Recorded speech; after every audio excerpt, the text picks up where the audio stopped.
The bell above the door chimed, and Lila Harwood looked up from the ledger to see a stranger who wasn't a stranger at all.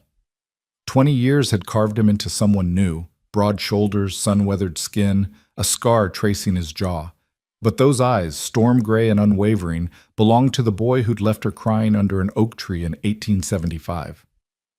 Mason Carter removed his hat, dust falling from the brim, and spoke the words that would unravel everything she'd built to protect her heart. I came back to keep my promise. In that moment, between the flour sacks and the afternoon light slanting through the windows, Lila Harwood's carefully constructed world began to crumble, and she wasn't sure if she should run toward him or away. If you're watching from anywhere in the world, drop your city in the comments below. I want to see how far this story travels. Now settle in, because what happened next in Redstone Crossing changed everything. The summer of 1885 arrived in Redstone Crossing the way it always did, with heat that made the wooden sidewalks creak and dust that settled on everything like a second skin. Lila Harwood stood behind the counter of her father's general store, the same counter where she'd stood for the past 15 years, and wondered if this was all her life would ever be. The store smelled of coffee beans, leather, and the faint sweetness of peppermint sticks in their glass jar. Sunlight streamed through the front windows, illuminating dust motes that danced in the still air. Outside, Redstone Crossing moved at its usual unhurried pace. A wagon rattled past. Mrs. Henderson called to her daughter. Someone laughed outside the Silver Spur Saloon. Lila was 30 years old, unmarried, and according to the town's standards, well past her prime. She'd heard the whispers, seen the pitying glances. Poor Lila Harwood, they'd say, wasting away in that store, waiting for a life that would never come. She'd learned to let the words roll off her like water, but sometimes in the quiet moments between customers, they found their way in. "Lila, dear, are you listening?" She blinked, realizing Mrs. Patterson had been speaking to her. The older woman stood on the other side of the counter, a basket of eggs in her arms and concern in her eyes. "I'm sorry, Mrs. Patterson, what were you saying?" "I was asking about the church social next week. You are planning to attend, aren't you? Sheriff Granger specifically asked if you'd be there." Mrs. Patterson's eyes twinkled with matchmaking intent. Lila forced a smile. Sheriff Elias Granger had been paying her attention for the past 6 months. Polite attention, the kind that suggested courtship without demanding it. He was a good man, steady and reliable, exactly the kind of man she should want. But whenever he looked at her with those hopeful eyes, all she felt was a vague sense of resignation. "I haven't decided yet," Lila said, wrapping the eggs carefully in brown paper. "Father hasn't been feeling well lately. I might need to stay with him." It wasn't entirely a lie. Her father, Thomas Harwood, had indeed been more tired than usual, though he insisted it was just age catching up with him. At 65, he'd begun talking about selling the store, about taking things easier, about wanting to see Lila settled before he got too old to enjoy grandchildren. The thought made her chest tight. Mrs. Patterson clucked her tongue. "All the more reason for you to consider the sheriff's intentions seriously, dear. You can't spend your whole life taking care of your father. You deserve happiness, too." After Mrs. Patterson left, Lila leaned against the counter and closed her eyes. Happiness. The word felt foreign, like something she'd read about in books but never quite experienced herself. She'd been content, certainly. She loved her father, loved the rhythm of the store, loved the town in her own way. But happiness, real, full-throated happiness, had been a stranger to her for a very long time. The bell above the door chimed again. Lila opened her eyes, expecting to see old Mr. Chen coming for his weekly tobacco, or perhaps young Billy Thompson looking to spend his penny on candy. Instead, a man stood silhouetted in the doorway, hat in hand, backlit by the afternoon sun so she couldn't make out his features. He was tall, taller than most men in Redstone Crossing, with broad shoulders that spoke of hard work and harder living. He stepped inside, and as the door swung shut behind him, the light shifted, and Lila's heart stopped. She knew that face. It was older now, weathered by time and sun, marked by a thin scar that ran from his left eyebrow to his jaw. His hair, once the color of wheat, had darkened to a deep bronze. But those eyes, storm-gray eyes that had once belonged to a boy who'd made her laugh, who'd shared his lunch with her, who'd held her hand under an old oak tree, those eyes hadn't changed at all. "Hello, Lila," he said, his voice deeper than she remembered, roughened by years and distance. The ledger slipped from her fingers and hit the counter with a thud. "Mason?" The name came out as barely more than a whisper. For a moment she thought she might be imagining him, that the heat and her own loneliness had conjured this ghost from her past. But then he smiled, that same lopsided smile she remembered, and she knew he was real. "I came back to keep my promise," he said simply. The words hit her like a physical blow. 20 years. 20 years since that day under the oak tree, since he'd sworn with all the seriousness a 10-year-old could muster that he'd come back for her. 20 years since she'd watched his family's wagon disappear down the dusty road, since she'd cried until her mother had to carry her home. "You—" She couldn't finish the sentence. Her hands were shaking. Mason took a step closer, and she could see the details now. The way his clothes were dusty from travel, the silver spurs on his boots, the gun belt sitting comfortable on his hips like it belonged there. He'd left as a boy from a struggling farming family. He'd returned as something else entirely. "I know it's been a long time," he said, his eyes searching her face. "I know I have no right to just walk back in here and expect—" "Why?" The question burst out of her, sharp and sudden. "Why now? Why not 10 years ago? Or 5? Or—" Her voice cracked. "Why did you wait so long?" He didn't flinch from her anger. If anything, he seemed to expect it. "Because I wanted to be able to keep the promise properly," he said. "I wanted to have something to offer you. And that took time." Before Lila could respond, her father emerged from the back room, wiping his hands on his apron. Thomas Harwood had been a robust man once, but age had stooped his shoulders and thinned his frame. Still, his eyes were sharp as he took in the stranger standing in his store. "Can I help you, sir?" Thomas asked, his voice polite but cautious. Mason turned to face him. "Mr. Harwood, I don't know if you remember me. I'm Mason Carter. My family lived here until 1875. "Mason Carter?" Thomas's eyes widened. He moved closer, studying Mason's face. "Good Lord! John and Sarah's boy? The one who was always following Lila around like a puppy?" A faint color rose in Mason's cheeks, but he nodded. "Yes, sir. That's me." Thomas let out a bark of surprised laughter. "Well, I'll be damned. You've grown some. What brings you back to Redstone Crossing after all these years?" Mason's eyes flicked to Lila, and in that glance she saw everything: hope, determination, and something that looked almost like fear. "I came back for Lila," he said. The silence that followed was deafening.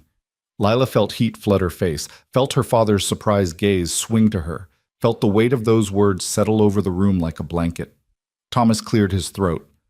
"Well, that's direct. I don't believe in wasting time with half-truths, sir." Mason's voice was steady, but Lila could see the tension in his shoulders. "I made a promise to your daughter 20 years ago. I know I was just a kid, and I know most people would say it was just childish foolishness, but I meant it then, and I mean it now. I'd like your permission to court her properly." Lila found her voice. "You can't just walk back in here after 20 years and just—" She gestured helplessly, unable to find words for the chaos of emotion swirling inside her. "I know," Mason said, turning to face her fully. "I know I'm asking a lot. I know you've built a life here without me. But Lila, I never forgot you. Not for a single day." "That's a pretty story," she said, and her voice came out harder than she intended. "But stories are easy when you're far away. You don't know anything about my life. You don't know who I am now." "Then let me learn." He took another step toward her. "That's all I'm asking. A chance." Thomas looked between them, his expression thoughtful. "Why don't we all calm down for a moment? Mason, you must be tired from traveling. Why don't you tell us where you've been, what you've been doing all these years?" Mason nodded gratefully. "I'd be happy to, sir." They moved to the back of the store where Thomas kept a small sitting area for breaks. Lila made coffee with shaking hands while Mason and her father settled into chairs. The familiar ritual helped steady her, but she could feel Mason's eyes on her the entire time. When she finally sat down, coffee cups distributed, Mason began to speak. "After we left Redstone Crossing, my family went to California," he said. Pa thought he could find work in the gold fields, but that didn't pan out. We struggled for a few years. Ma got sick the winter I turned 14. She died that spring. I'm sorry, Lila said softly, remembering Sarah Carter's kind smile. Mason nodded. Pa took it hard. Started drinking. Lost what little we had. I lit out on my own when I was 16, worked on ranches, learned everything I could about horses and cattle, worked as a ranch hand, then a foreman, saved every penny I could. You became a cowboy, Thomas observed. Yes, sir. A good one, too, if I can say so without bragging. I learned from the best, men who'd been working cattle their whole lives. I learned to read the land, to understand what makes a ranch profitable. And I learned that if I wanted to build something real, I needed more than just wages. He took a sip of his coffee, his eyes distant with memory. 5 years ago, I went in with 2 other men on a ranch in New Mexico territory. We started small, bought cheap land that nobody else wanted because it didn't have water. But I'd noticed something the previous owner hadn't. There was an underground spring. We dug wells, proved the water, and suddenly that cheap land was worth 10 times what we'd paid. My partners wanted to sell immediately, take the profit. But I convinced them to wait, to build it up properly. Smart, Thomas said. It worked out. We built a good operation. Last year, my partners decided they wanted out. One wanted to go back east, the other was getting too old for the work. I bought them out. The ranch is mine now. Free and clear. There was pride in his voice, but also something else. A purposefulness that made Lila's heart beat faster. That's quite an accomplishment, Thomas said. You should be proud. I am, sir, but the whole time I was building it, I was thinking of one thing. Mason's eyes found Lila's. I was thinking about a girl under an oak tree and a promise I made when I was 10 years old. I was building a place that could be a home. Our home, if she'll have me. Lila's coffee cup rattled against the saucer as she set it down. You built a ranch in New Mexico because of something you said when you were a child? Yes. That's insane. Maybe. A smile tugged at the corner of his mouth. But it got me back here, didn't it? Despite everything, despite the shock, the confusion, the 20 years of silence, Lila felt an answering smile threaten to break through. She fought it down. You can't seriously expect me to just… What? Leave everything and go to New Mexico with you, based on a childhood promise? No, Mason said. I expect you to let me court you, to give me a chance to prove that I'm a man worth your time, to show you that what I felt as a boy has only grown stronger as a man. Thomas cleared his throat. Son, I appreciate your directness, and I admire what you've built for yourself. But you have to understand, Lila has a life here. She has responsibilities. She has… He paused delicately. Other prospects. Mason's jaw tightened almost imperceptibly. I understand, sir. And I'm not asking her to make any decisions right now. I'm just asking for a chance. Where are you staying? Lila asked abruptly. I haven't arranged anything yet. I rode straight here from the train station. Thomas and Lila exchanged a glance. The hotel in Redstone Crossing was not pleasant. It was run by a man named Skinner who watered his whiskey and didn't believe in changing sheets more than once a month. There's a room above the store, Thomas said slowly. We use it for storage mostly, but it's got a bed, a window. It's not fancy, but it's clean. You're welcome to stay there while you're in town. No charge. Lila started. It's the least we can do for an old friend, Thomas said firmly. And it'll give us all a chance to get reacquainted proper-like. Mason looked between them, then nodded. I appreciate that, Mr. Harwood. Truly. I'll earn my keep. I can help around the store, do repairs, whatever you need. We'll figure it out, Thomas said. He stood, wincing slightly as his knees popped. Why don't you get your things settled? Lila can show you the room. I need to finish inventory in the back. Before Lila could protest, her father had disappeared into the back room, leaving her alone with Mason for the first time in 20 years. The silence stretched between them, heavy with everything unsaid. I know this is a shock, Mason said finally. That's an understatement. Lila stood, needing to move, to do something with her hands. Follow me. I'll show you the room. She led him through the store and up the narrow staircase at the back. The room above was small, cramped under the eaves, with a single window overlooking the main street. A bed, a washstand, a small table and chair. That was all it contained. Dust motes danced in the afternoon light. "It's not much," Lila said. "It's perfect." Mason set his saddlebags down on the bed. "Lila, can we talk? Really talk?" She crossed her arms, suddenly aware of how close they were in the small space. "What do you want me to say, Mason? That I waited for you? That I spent 20 years pining away like some tragic heroine in a novel? No, I want you to tell me the truth." The gentleness in his voice nearly undid her. She turned away, looking out the window at the street below. "The truth is, I did wait," she said quietly. "For years. Every time a wagon came to town, every time I heard hoofbeats on the road, part of me hoped it would be you. Even after I knew it was foolish, even after I accepted that you were never coming back, there was this stupid, stubborn part of me that kept hoping." She heard him move closer but didn't turn around. "I convinced myself I was content. I built a life here. A small life, maybe, but it was mine. And now you show up and it's like..." She struggled for words. "It's like you've torn open something I thought had healed." "I'm sorry," he said, and she could hear the sincerity in his voice. "I'm sorry I took so long. I'm sorry I hurt you. But Lila, I'm not sorry I came back. I couldn't have come sooner, not and be able to offer you anything real. I needed time to build something, to become someone worthy of you." "You were always worthy," she whispered. "No, I was a kid from a failing farm with nothing to my name. I'm not saying poverty makes a man worthless, but I needed to prove to myself that I could build something. For you. For us." Finally, she turned to face him. He was closer than she'd realized, close enough that she could see the flecks of darker gray in his eyes, the fine lines at the corners that spoke of years squinting into the sun. "You've changed," she said. "So have you. You're even more beautiful than I remembered." Heat flooded her cheeks. "Don't. It's the truth. But it's not just that. There's a strength in you now that wasn't there when we were kids.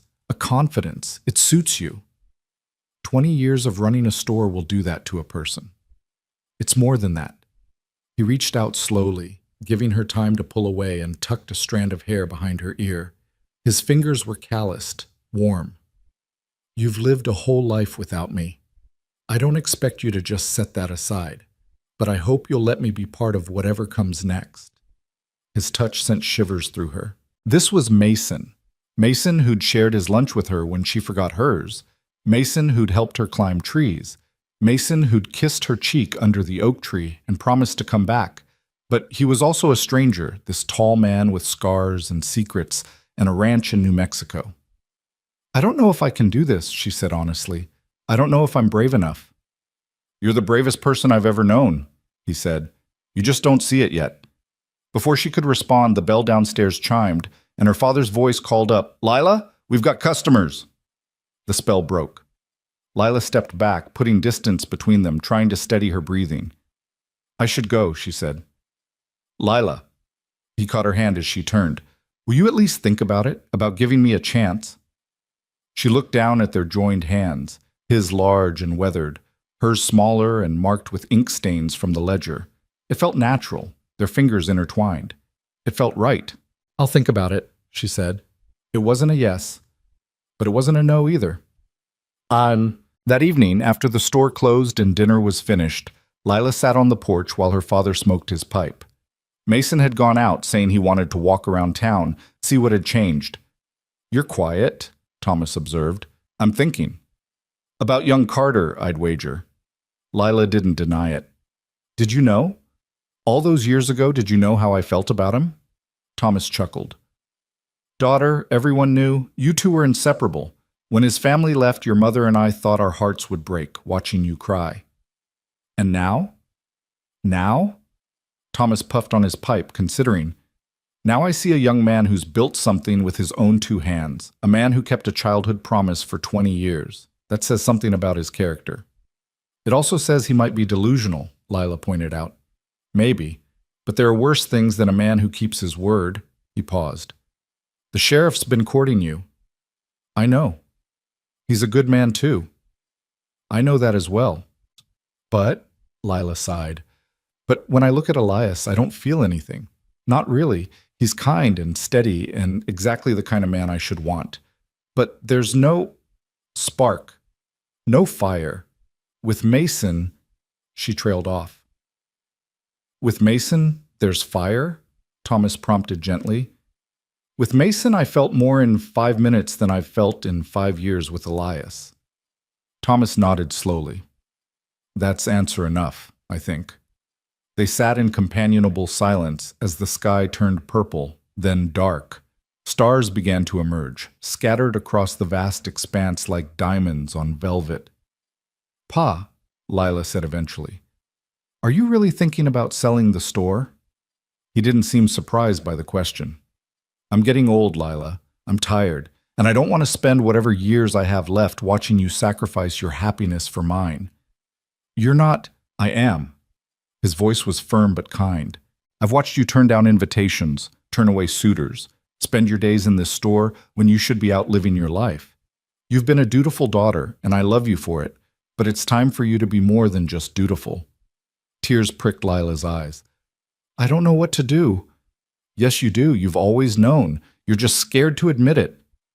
Before she could respond, a figure emerged from the darkness. Mason, returning from his walk. He climbed the porch steps and nodded to them both. Evening, he said. Evening, son, Thomas replied. Town treating you well? It's changed some, grown, but the bones are the same. Mason's eyes found Lila's in the darkness. I saw the oak tree. It's still there. Lila's breath caught. The oak tree. Their tree. I used to go there sometimes, she admitted, when I needed to think. Want to go there now? Mason asked. With me? It was a simple invitation, but it felt like so much more. A threshold, a choice, a step towards something she couldn't quite name. Thomas stood, knocking out his pipe. I'm heading to bed. You two don't stay out too late. He paused at the door, looking back at them. But take your time. Some things can't be rushed. After he went inside, Mason offered Lila his hand. Walk with me? He said. And after a moment's hesitation, a moment where she could have said no, could have turned back towards safety and resignation, Lila took his hand and stood. Lead the way. They walked through the quiet streets of Redstone Crossing, past darkened shops and houses glowing with lamplight. The oak tree stood at the edge of town, ancient and gnarled, its branches spreading wide against the star-filled sky. Mason led her to the base of the tree, where the roots had broken through the earth and created natural seats. They'd sat here countless times as children, sharing secrets and dreams. Do you remember, Mason said softly, the day before we left? What we talked about. You said you'd marry me someday, Lila replied. You said you'd build me a house with a porch where we could watch the sunset. You said you wanted children. At least 3, but maybe 4. I wanted a garden, roses specifically. Pink ones. You remember that? He turned to face her, his expression serious in the moonlight. Lila, I remember everything. Every word you ever said to me, every laugh, every tear. I carried those memories with me for 20 years. They kept me going when things got hard. They reminded me what I was working toward. How? She asked, her voice breaking. How could you hold on to that for so long? How could you be sure? Because some things you just know. I knew when I was 10 years old that you were the one, and nothing in the last 20 years has changed that. Lila closed her eyes, feeling tears slip down her cheeks. I'm scared, Mason. I'm scared of believing in this, of letting myself hope, only to have me disappoint you? He moved closer, cupping her face gently with both hands. I can't promise I won't mess up. I can't promise everything will be perfect, but I can promise I'll never leave you again. I can promise that every day I'll wake up grateful that you gave me a chance, and I can promise that I will love you until my last breath. How can you say that? You don't even know me anymore. Then let me. Let me know you, the woman you've become. Let me learn what makes you laugh now, what keeps you up at night, what dreams you still carry in your heart, and let me show you who I've become. Give us a chance to see if what we had as children can grow into something even better. She opened her eyes and found him watching her with an intensity that made her breath catch. This close, she could see every detail of his face. The scar, the laugh lines, the hope and fear warring in his eyes. "Okay," she whispered. "Okay, okay. I'll give you a chance. I don't know where this leads, and I can't promise anything, but okay." The smile that broke across his face was like sunrise. "That's all I need. That's all I'm asking." And then slowly, carefully, giving her every opportunity to pull away, he leaned down and kissed her. It wasn't their first kiss. That had been a clumsy, childish peck 20 years ago. But it was their first real kiss, the kind that spoke of longing and promise and possibility. His lips were warm, gentle, asking rather than demanding. Lila's hands came up to rest on his chest, feeling his heart pounding beneath her palms, matching the rhythm of her own. When they finally pulled apart, both slightly breathless, Mason rested his forehead against hers. "I've waited 20 years to do that properly," he murmured. "Was it worth the wait?" "Every single second." They sat beneath the oak tree until late into the night, talking about everything and nothing. Mason told her about his ranch, the house he'd built with his own hands, the land that rolled away toward distant mountains, the creek that ran silver in the moonlight. Lila told him about her life in Redstone Crossing, the regular customers who'd become like family, the quiet satisfaction of keeping the store running, the dreams she'd tucked away in the corners of her heart. And slowly, tentatively, they began to weave their separate stories together, looking for the threads that might bind them into something new. When Mason finally walked her back to the store, the moon was high and the streets were silent. At the door, he kissed her hand like a gentleman from one of her books. "Sleep well, Lila Harwood," he said. "Sleep well, Mason Carter." She watched him climb the stairs to his room, then went to her own bed and lay awake for hours, her heart too full of hope and fear to let her rest. Outside, the night wind whispered through the oak tree's branches, carrying with it the weight of a promise made 2 decades ago, and the possibility, terrifying and wonderful, that it might finally be kept. In the darkness, Lila touched her lips where Mason had kissed them, and allowed herself for the first time in 20 years to truly believe in tomorrow. The next morning brought a clarity Lila hadn't felt in years. She woke before dawn, as was her habit, but instead of the usual heaviness that accompanied the start of another identical day, she felt something different: anticipation. The memory of Mason's kiss lingered on her lips, and she caught herself smiling as she dressed and made her way downstairs to open the store. Mason was already awake. She found him in the storage room, his shirt sleeves rolled up, systematically organizing boxes that had sat in chaotic piles for months. He looked up when she entered, and the smile he gave her was warm enough to chase away the morning chill. "You're up early," she said. "Old ranch habits. The cattle don't care if you're tired." He gestured at the boxes. "I hope you don't mind. I figured I should earn my keep." "You don't have to." "I want to." He moved closer, and even with the dust on his hands and the sweat on his brow, he looked good, too good. "Besides, your father mentioned these shelves needed reinforcing. Thought I'd make myself useful." The morning passed in a comfortable rhythm. Customers came and went, and Lila found herself hyper-aware of Mason's presence, the sound of his hammer ringing from the back room, the occasional glimpse of him carrying lumber, the way Mrs. Patterson's eyebrows rose when she spotted him and immediately cornered Lila for information. "Who is that handsome man working in your storeroom?" Mrs. Patterson whispered, leaning across the counter with undisguised curiosity. "An old friend. His name is Mason Carter. His family used to live here." "Carter? Carter?" Mrs. Patterson's eyes narrowed in thought. "Wait, not the little boy you used to follow around? The one who left when you were children?" Lila felt heat rise in her cheeks. "Yes, that would be him." "Well," Mrs. Patterson's expression shifted from curiosity to something more calculating. "Well, well. And he just happened to come back to Redstone Crossing after all these years? What a coincidence." "Mrs. Patterson, does Sheriff Granger know about this?" The question made Lila's stomach tighten. She hadn't thought about Elias, hadn't considered how Mason's arrival would affect the quiet understanding that had developed between them. Elias had never formally proposed, had never even explicitly stated his intentions, but everyone in town assumed it was only a matter of time. There's nothing for the sheriff to know, Lila said firmly. Mason is a guest, that's all. Mrs. Patterson's knowing smile suggested she didn't believe that for a second, but she had the grace not to push further. After she left, Lila found her hands shaking slightly as she recorded the sale in the ledger. Word would spread, was probably already spreading.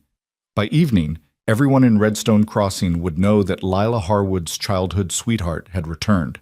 Around midday, her father came down from his room and surveyed the reorganized storage area with approval. You've done more in one morning than I've managed in 6 months, Thomas said to Mason. You've got a good work ethic, son. Just trying to be helpful, sir. Well, I appreciate it. Why don't you two take a break? Lila, why don't you show Mason around town proper? He should see how much things have changed. It was a transparent excuse to give them time together, but Lila didn't mind. She untied her apron and grabbed her bonnet, ignoring her father's conspiratorial wink. They walked down Main Street in the early afternoon heat, and Lila found herself seeing her town through Mason's eyes. The bank that hadn't existed when he left, the new church with its white steeple, the expanded saloon that now boasted a second story.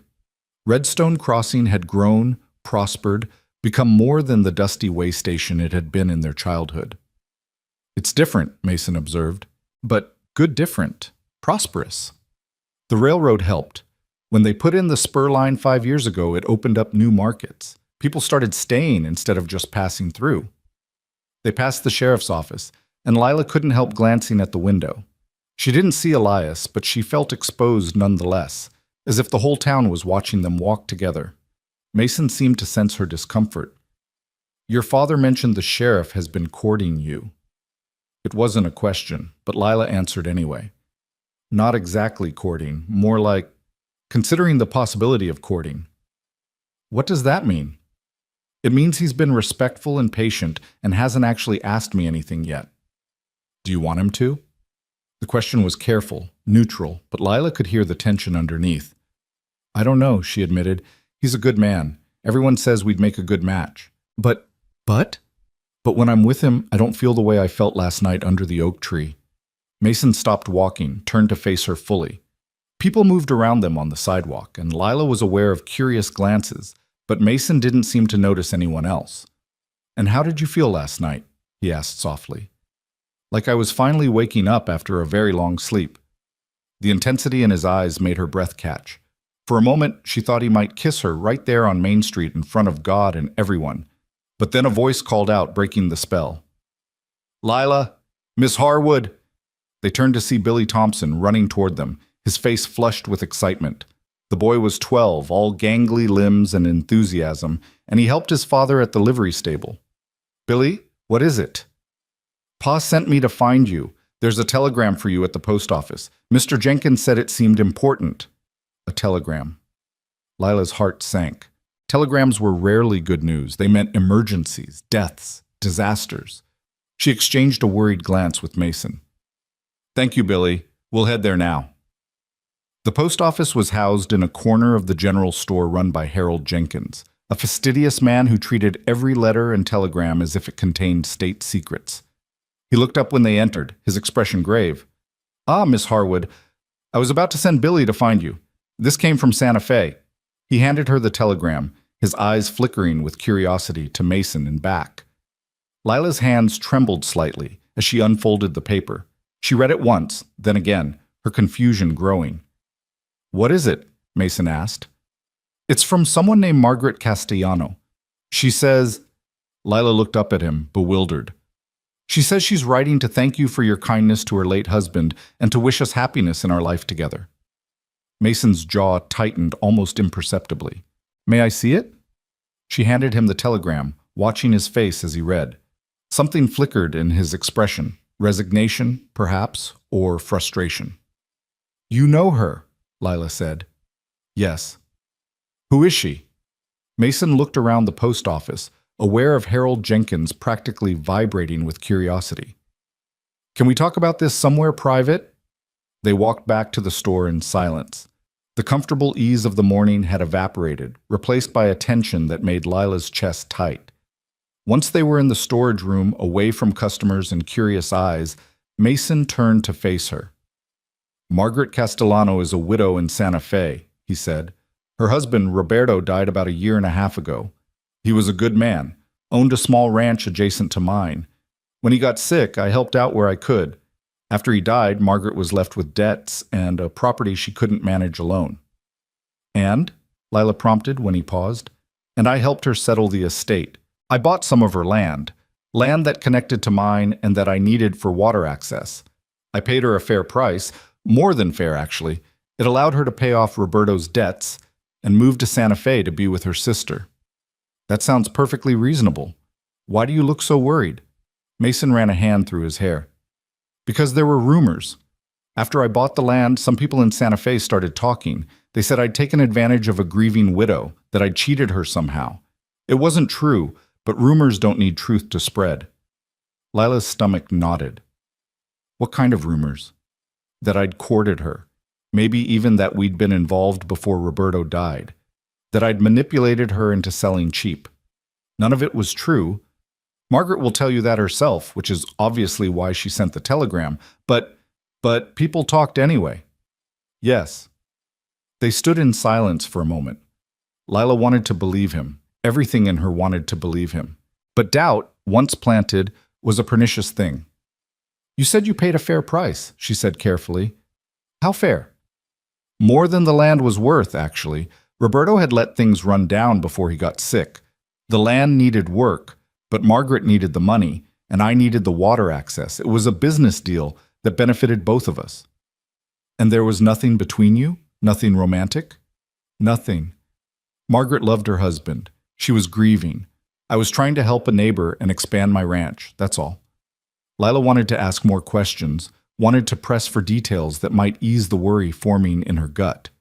But before she could speak, the bell above the front door chimed, and a familiar voice called out. Lila, you here? Sheriff Elias Granger. Of course. Lila exchanged a quick glance with Mason, then stepped out of the storage room. Elias stood in the center of the store, his hat in his hands, his expression friendly but curious.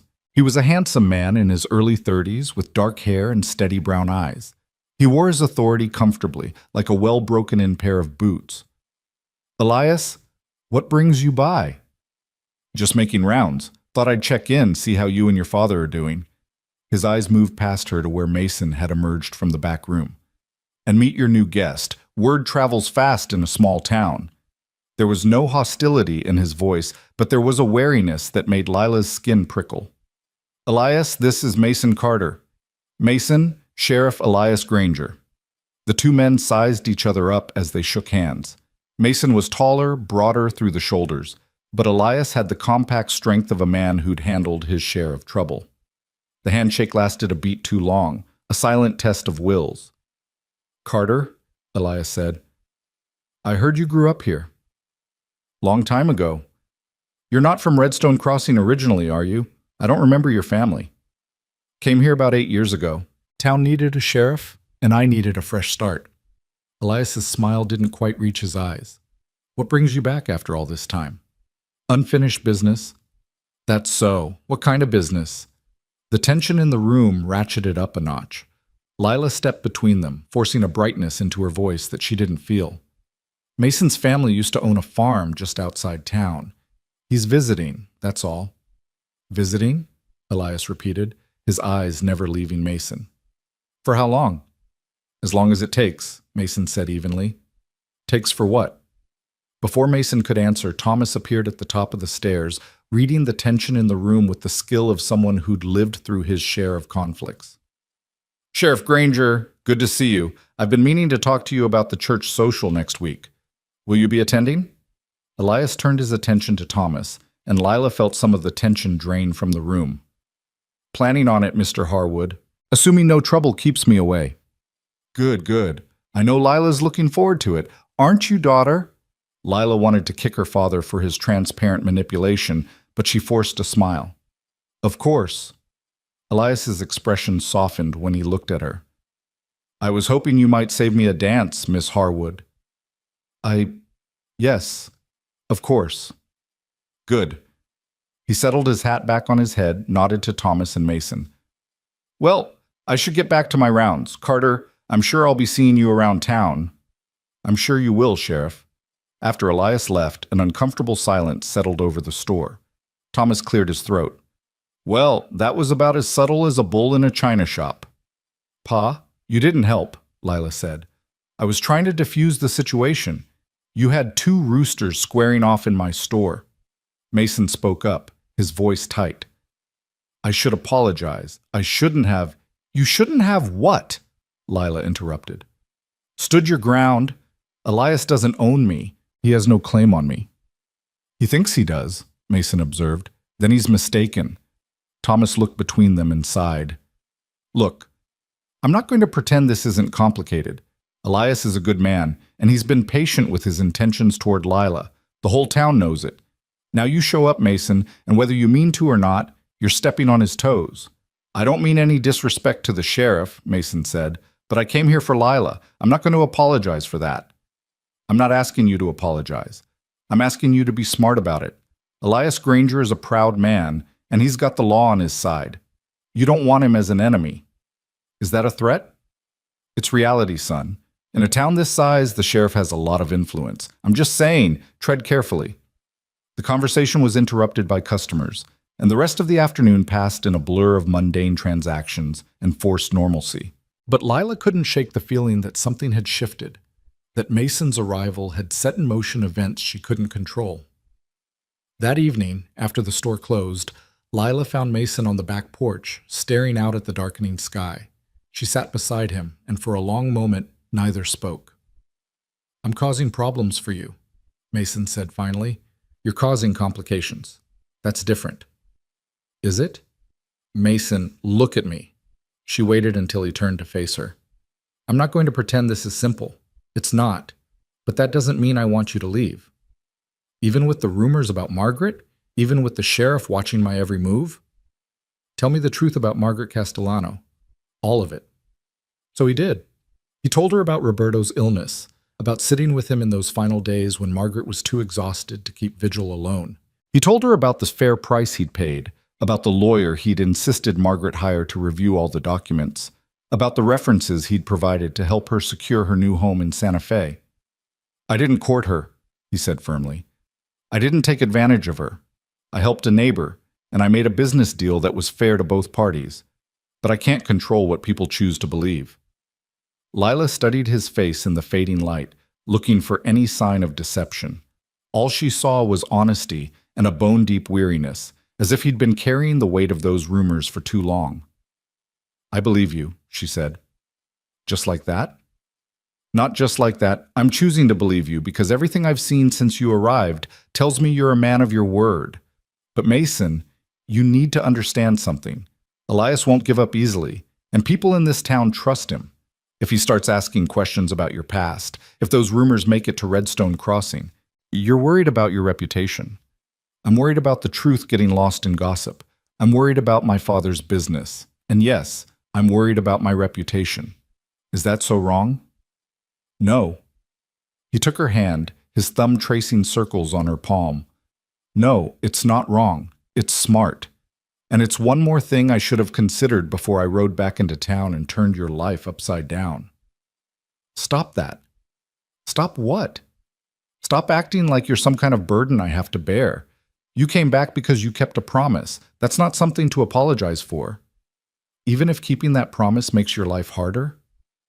Even then.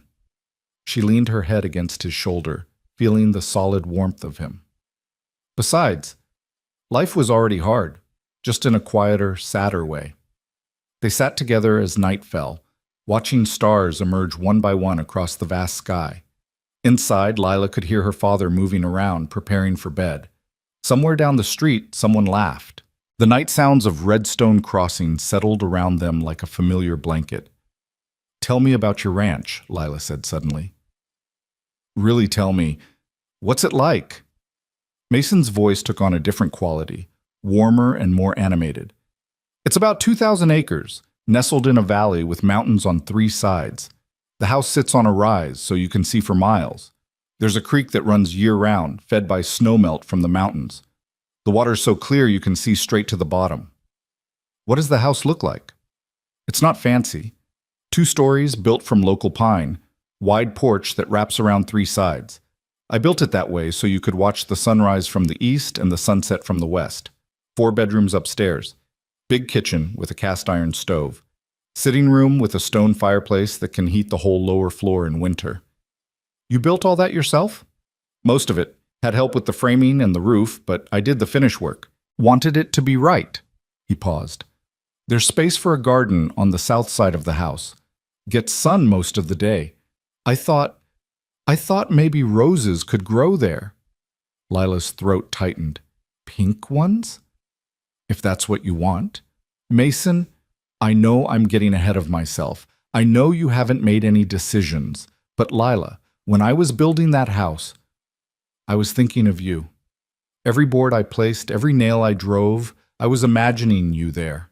Cooking in that kitchen, sitting on that porch, making it into a home.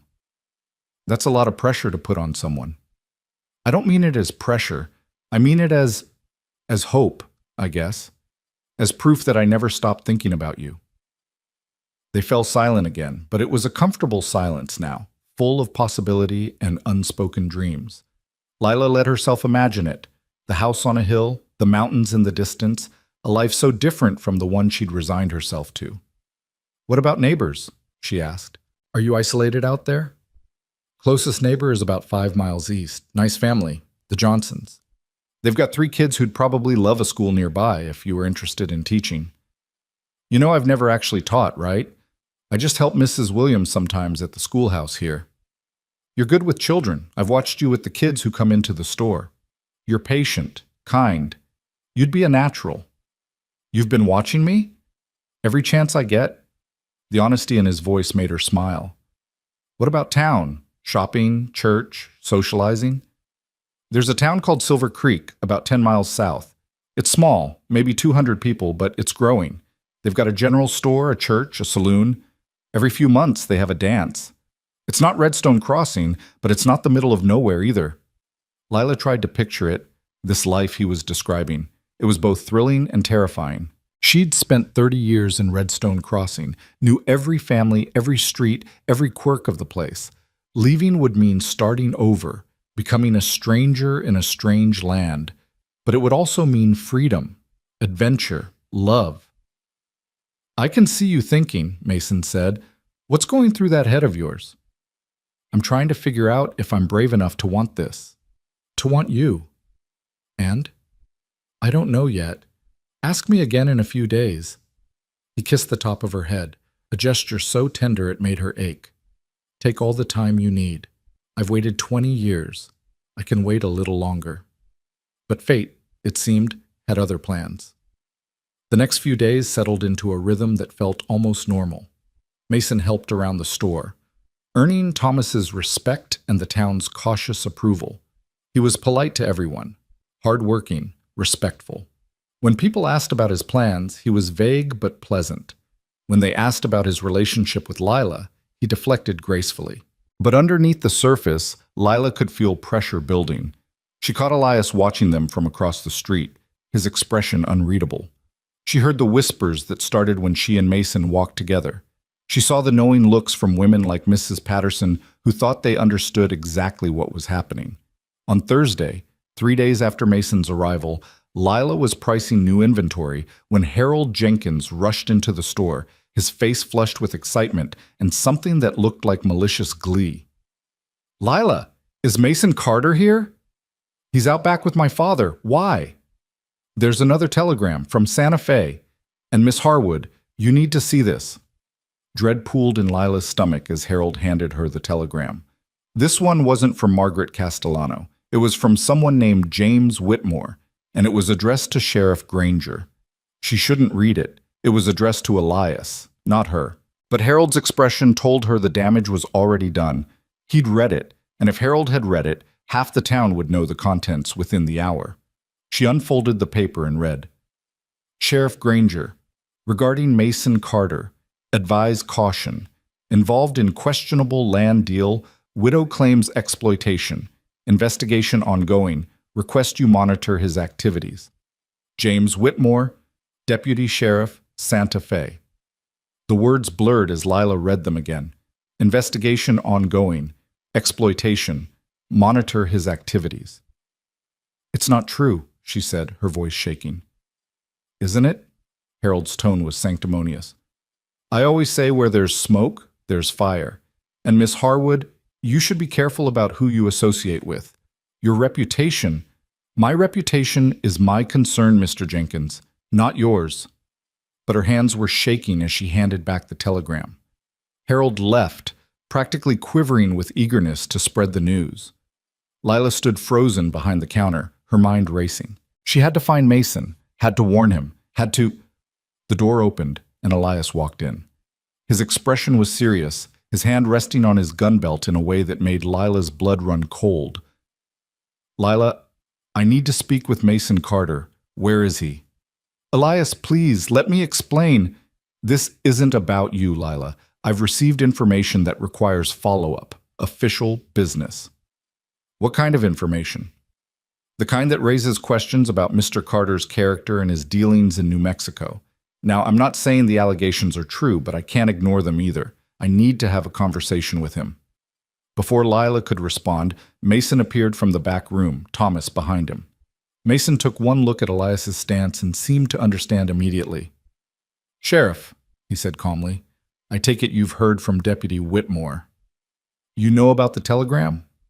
I figured word would reach here eventually. Small-town sheriffs talk to each other.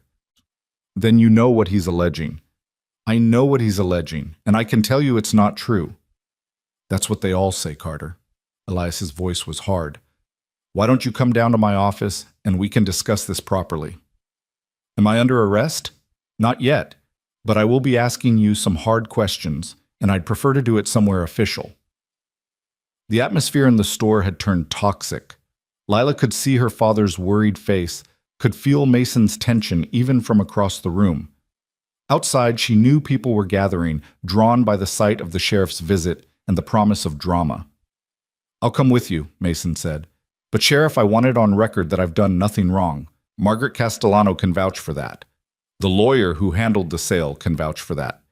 This is all based on rumors and speculation. Then you shouldn't have any problem clearing it up.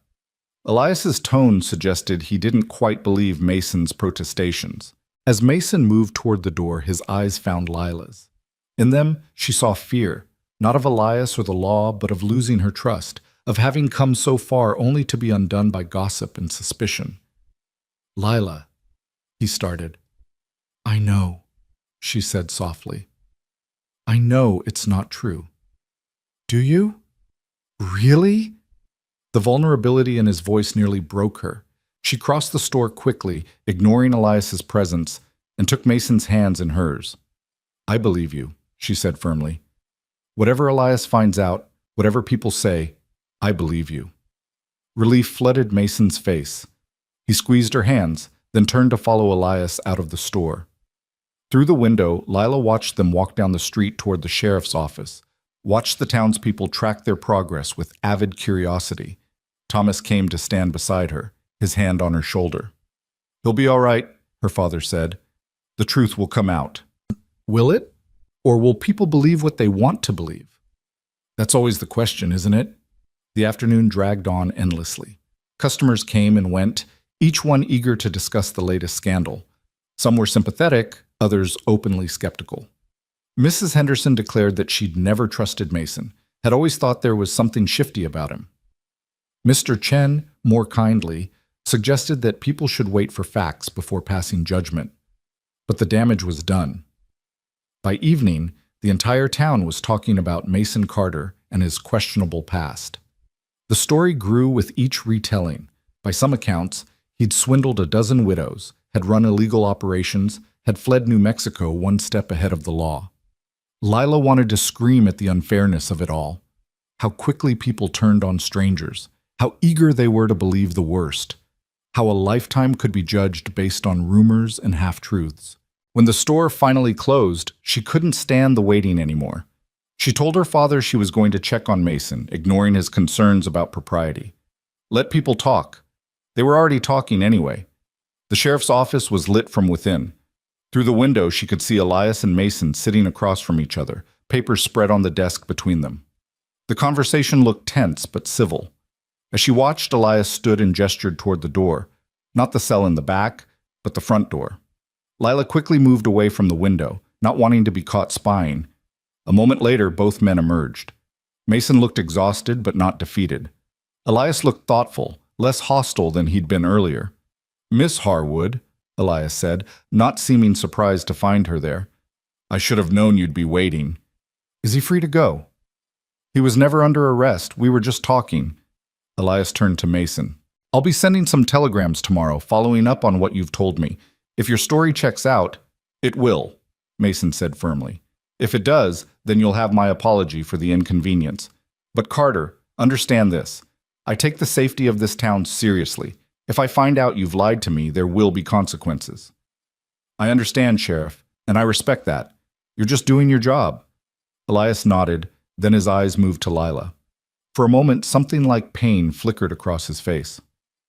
"Lila, I hope you know I'm not doing this to cause you trouble, but I had to follow up on that telegram. It's my duty." "I know, Elias. I'm not angry with you. Aren't you?" "No, you're being a good sheriff. I just wish people would wait for facts before forming opinions. That's not how small towns work, and you know it." He settled his hat on his head. "I'll bid you both good evening." After he left, Lila and Mason stood in the street, the night closing around them. From the saloon, piano music drifted on the warm air. Somewhere, a dog barked. The ordinary sounds of Redstone Crossing at night, but everything felt different now. "Come on," Lila said, taking Mason's hand. "Let's get you back to the store." They walked in silence, both too drained for conversation. But as they passed the oak tree, Mason stopped. "I need to tell you something," he said. Lila's heart sank. Here it comes, she thought, the other shoe dropping, the truth that would undo everything. "What is it?" "Elias showed me that telegram from Deputy Whitmore, the one calling me questionable. Lila, Whitmore has a personal grudge against me. 2 years ago, I caught him cheating at cards in Santa Fe, called him out on it publicly. He's been looking for ways to get back at me ever since." "Why didn't you tell me that earlier?" "Because it sounds like an excuse, like something a guilty man would say." He ran a hand through his hair. "Margaret's sister is married to Whitmore's cousin. That's how he knew about the land sale. He's been twisting the facts, making it sound worse than it was, trying to cause trouble for me." "Can you prove that?" "I think so. I gave Elias the names of people in Santa Fe who can vouch for me, the lawyer, Margaret herself, the local judge who oversaw the estate. If they all tell the same story, it should be enough to counter Whitmore's accusations. And if they don't, then I'll have to accept that I made the wrong choice coming back here, that trying to keep a 20-year-old promise was a mistake that's only bringing you pain." Lila stepped closer, placing her hands on his chest. "Look at me. Do I look like someone who wants you to leave? You look like someone who's been hurt by gossip and speculation because of me. I look like someone who's fighting for something real, something worth having. And yes, it's messy and complicated and scary. But Mason, I spent the last 20 years in a comfortable cage. I'm not going back to that. Not for anyone." He pulled her into his arms, holding her so tight she could barely breathe.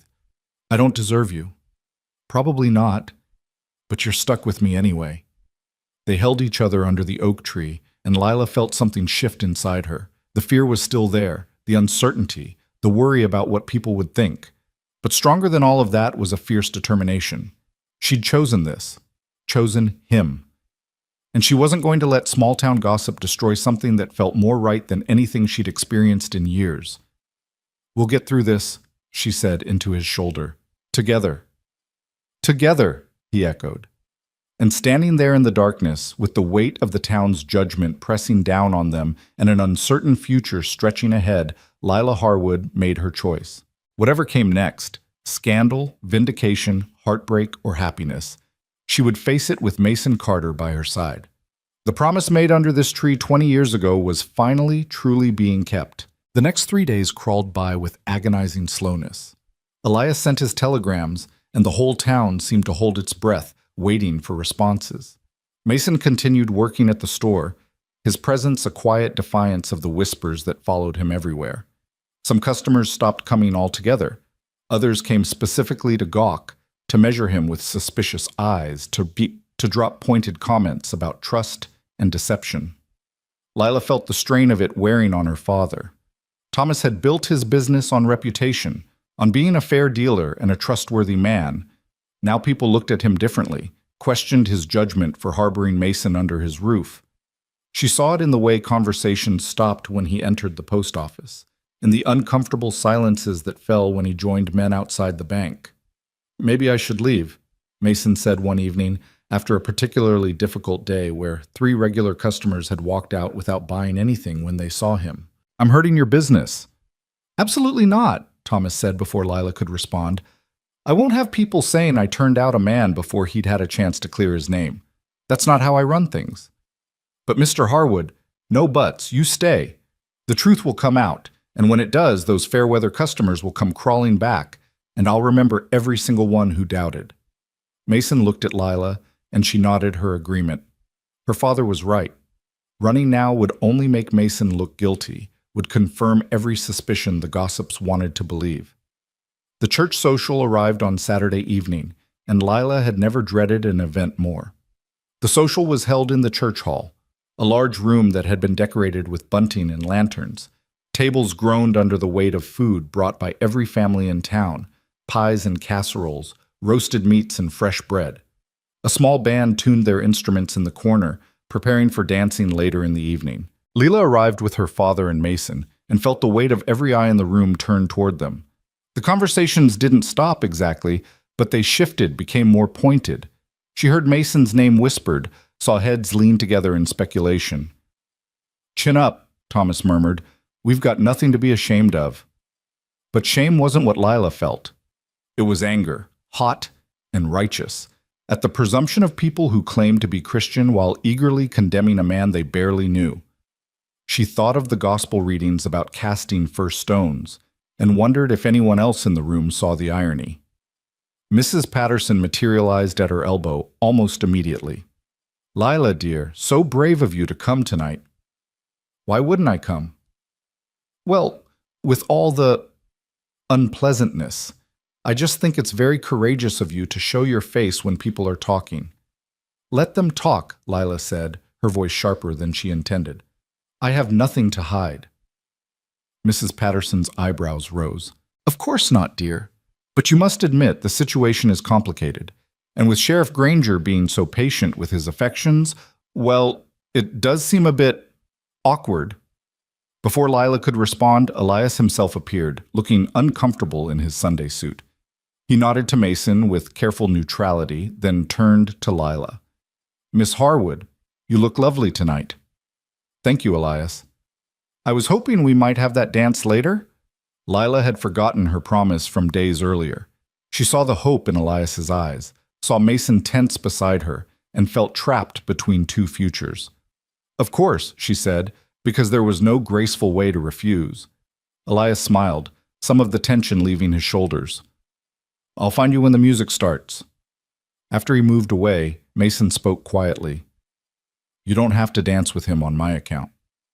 "I'm not. I'm dancing with him because I promised I would, and because he's been nothing but decent through all of this." Even though he's investigating me? He's doing his job. I can't fault him for that." The evening progressed with painful slowness. Lila helped serve food, made polite conversation with people who looked at her with either pity or judgment, and tried to ignore the constant awareness of Mason's presence. He stayed close to her father, speaking when spoken to, enduring the suspicious glances with a quiet dignity that made her heart ache.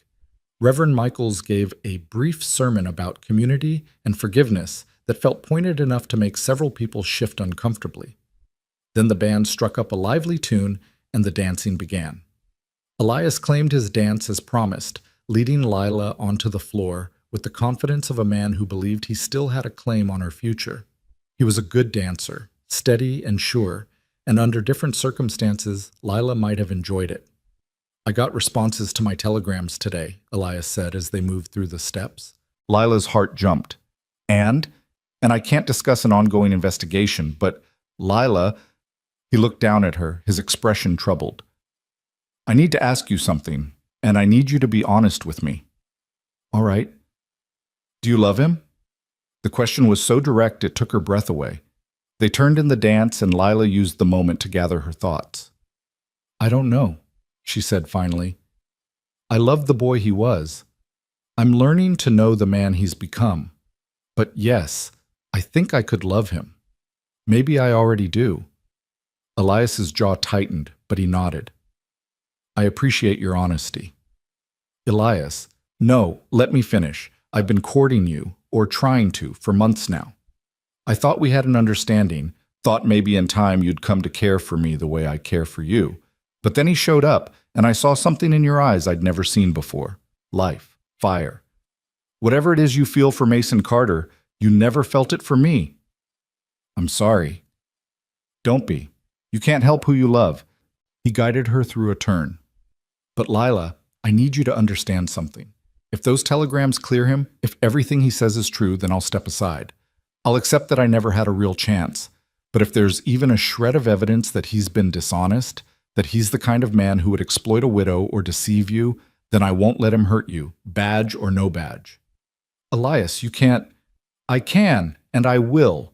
I may not have your heart, but I'll be damned if I stand by and watch you get hurt by a smooth-talking drifter." The song ended, and Elias stepped back, his face set in grim lines. "Thank you for the dance, Miss Harwood." He walked away before she could respond, leaving her standing in the middle of the dance floor, feeling exposed and confused. She made her way back to where her father and Mason stood, both watching her with concerned expressions. "Everything all right?" Mason asked. "I don't know. Elias said he got responses to his telegrams, but he wouldn't tell me what they said." Thomas frowned. "That could mean anything."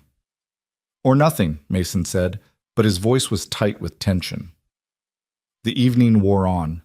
Lila danced with her father, with old Mr. Chen, with young Billy Thompson, who stepped on her feet enthusiastically.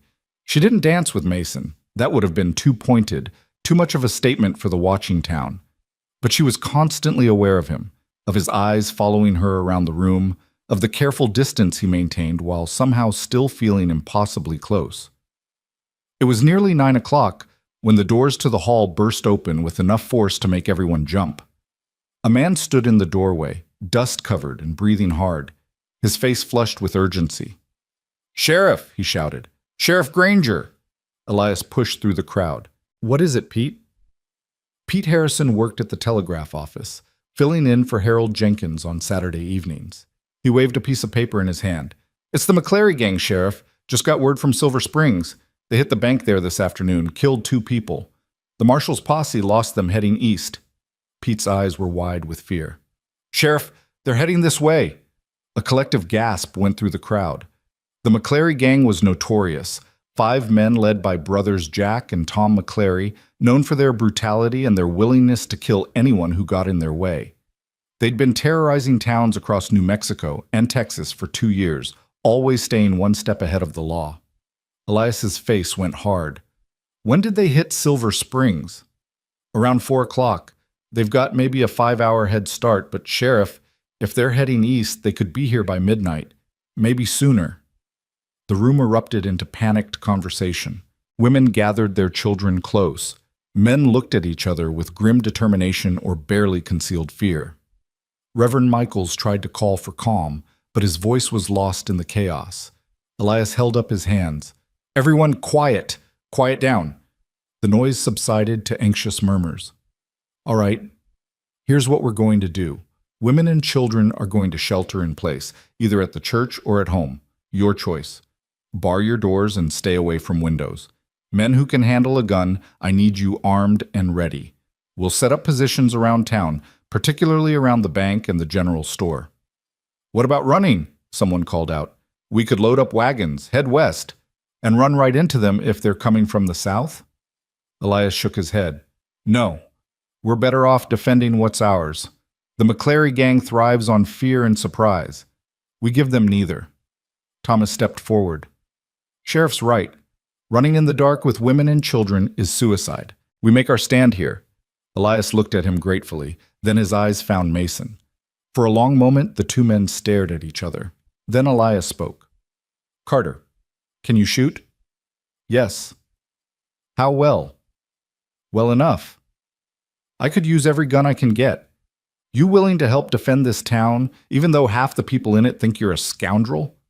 Mason didn't hesitate. Yes. Then get yourself armed and meet me at my office in 15 minutes. We need to organize our defense. The social dissolved into organized chaos. Women hurried to gather children and head for home. Men scattered to retrieve weapons. Lila found herself standing with her father and Mason, her heart pounding with fear. Pa, you're not going to... I'm too old to be any use in a gunfight, Thomas said. I'll help barricade the store and make sure the women and children are safe. But Lila, Mason needs to go. No. The word came out sharp and desperate. No, this isn't his fight. He doesn't owe this town anything. Mason took her shoulders gently. Lila, look at me. I have to do this. Why? So you can prove something to Elias? So you can show everyone you're a good person? Mason, you could die. So could everyone else in this town, including you. His eyes were fierce. I'm not doing this for Elias or for my reputation. I'm doing this because it's right, because these people, even the ones who've judged me, don't deserve to be slaughtered by outlaws, and because I'll be damned if I let anything happen to you. Tears spilled down Lila's cheeks. I just got you back. I can't lose you now. You won't. He pulled her close, his lips against her hair. I promise you, Lila Harwood, I will come back. I didn't wait 20 years just to die in some street fight. I've got too much to live for. Thomas cleared his throat. Son, you need to go. And Lila, we need to get the store secured. Mason kissed her then, hard and desperate. A kiss that tasted of fear and determination and unspoken promises. Then he was pulling away, grabbing his gun belt from where he'd checked it earlier and striding toward the door. Mason, Lila called after him. He turned back. Come back to me, she said. That's an order. His smile was fierce. Yes, ma'am. Then he was gone, and Lila was left standing in the emptying hall with her father's hand on her shoulder and terror clawing at her throat. The next hour passed in a blur of activity. Thomas and Lila returned to the store, where they barricaded the windows and moved inventory to create barriers. Several other women and children joined them, seeking the relative safety of the store's solid walls. Mrs. Patterson arrived with her daughter and granddaughter. Mrs. Henderson came with her 3 young children. Even Mrs. Chen, who rarely left her home, appeared at the door asking for shelter. Lila moved through these preparations mechanically, her mind with Mason and the other men scattered around town. She thought about Elias organizing the defense, about her father's words that Mason was doing the right thing, about the kiss that might have been their last. He'll be all right, Mrs. Patterson said, appearing at Lila's elbow as she reinforced the front door. That young man of yours strikes me as a survivor. You called him questionable just days ago. Did I? Well, perhaps I was hasty, a man who stays to fight when he could easily ride away. That says something about his character. Unless he stays to prove himself, or unless he stays because he loves you, Mrs. Patterson's voice was surprisingly gentle. I've seen the way he looks at you, child. That's not a man trying to prove anything. That's a man willing to die to keep you safe.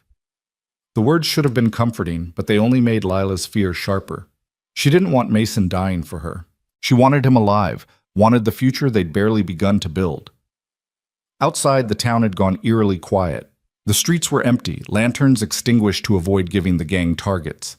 Men were positioned in strategic locations, on rooftops, behind water troughs, inside doorways. Elias had organized them well, creating overlapping fields of fire that would catch the gang in a crossfire if they rode down Main Street.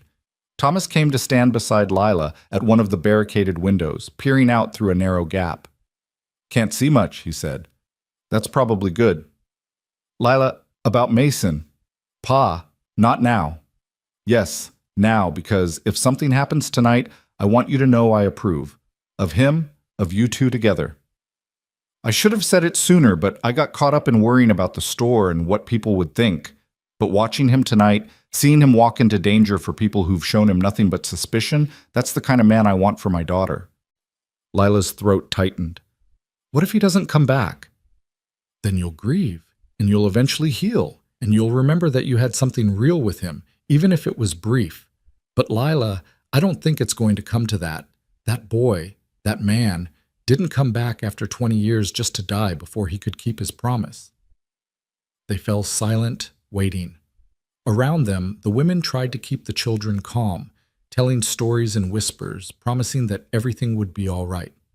Lila wanted to believe them, wanted to believe that when dawn came, they'd all still be here, still be safe. Time crawled.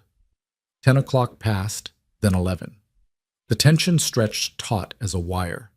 Lila found herself jumping at every small sound, a dog barking in the distance, the wind rattling a loose shutter, the creak of the building settling. It was nearly midnight when they heard it, the thunder of hoofbeats approaching from the south. "They're coming," Thomas said, his voice tight. Lila's heart slammed against her ribs.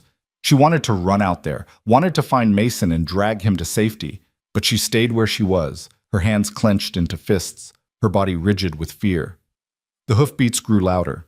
Then, cutting through the night, a voice shouted, "Now!" Gunfire erupted, shattering the silence. The sound was deafening, even from inside the store.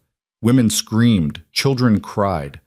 Lila pressed against the barricade, trying to see what was happening, but the darkness and the gun smoke made it impossible to make out details. The battle seemed to last forever and no time at all. There were shouts, more gunshots, the sound of horses screaming. Someone was yelling orders, Elias's voice, strong and commanding. Another voice, rougher, cursed viciously. Then a horse broke away from the main group, galloping straight toward the store. Its rider was firing wildly, and bullets thudded into the wooden walls. One of the women screamed. Thomas pushed Lila down behind a barrel. "Stay down!" But Lila couldn't stay down, couldn't hide while people were fighting and dying outside. She grabbed her father's hunting rifle from where it leaned against the wall, checked that it was loaded, and moved to the window. "Lila, no!" She ignored him, aimed at the rider bearing down on them, and fired. The recoil slammed into her shoulder, but she saw the rider jerk back, saw him slide from his saddle and hit the ground hard. His horse veered away, disappearing into the darkness. "Good shot," Thomas said, his voice filled with pride and fear. More gunfire, more shouting. Then, gradually, the sounds began to diminish. The gun smoke started to clear. And in the terrible silence that followed, Lila heard Elias's voice calling out, "Hold your fire! Hold your fire! They're retreating!" Lila sagged against the wall, her whole body shaking.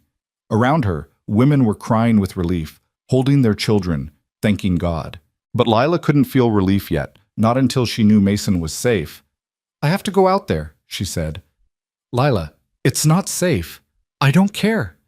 She unbarred the door and stepped out into the street before her father could stop her. The scene that greeted her was like something from a nightmare. Bodies lay in the street, outlaws and townsmen both. Wounded men groaned. The acrid smell of gun smoke hung in the air. But the town still stood. The bank's doors were intact. The McClary gang had been turned back. Lila ran down the street, her eyes searching desperately for Mason among the standing figures. She saw Elias directing men to tend the wounded. She saw Mr. Chen kneeling beside someone on the ground. She saw Lila! She turned at the sound of her name and saw Mason stumbling toward her. His shirt was torn, his face was blackened with powder burns, and blood streaked his left arm. But he was walking, he was alive. She ran to him, throwing herself into his arms with enough force to make him stagger. He caught her, held her tight, and for a moment neither of them could speak. "You're hurt," she finally managed, pulling back to look at his arm. "Just a graze. Bullet caught me when I was reloading. I'm all right, Lila. I'm all right." "I thought, when I heard the gunfire, I thought, I know. He cupped her face in his hands, his thumbs wiping away tears she hadn't realized she was crying. "But I told you I'd come back. I keep my promises." Elias approached them, his own clothes torn and bloodied. "Carter, good work out there.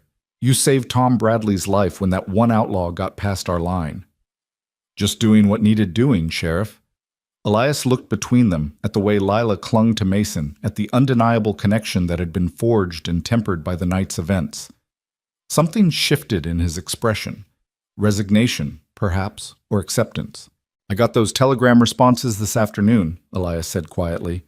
"Before all this started, I was planning to tell you both tomorrow, but seeing as we're all standing here bleeding and alive, might as well do it now. Lila held her breath.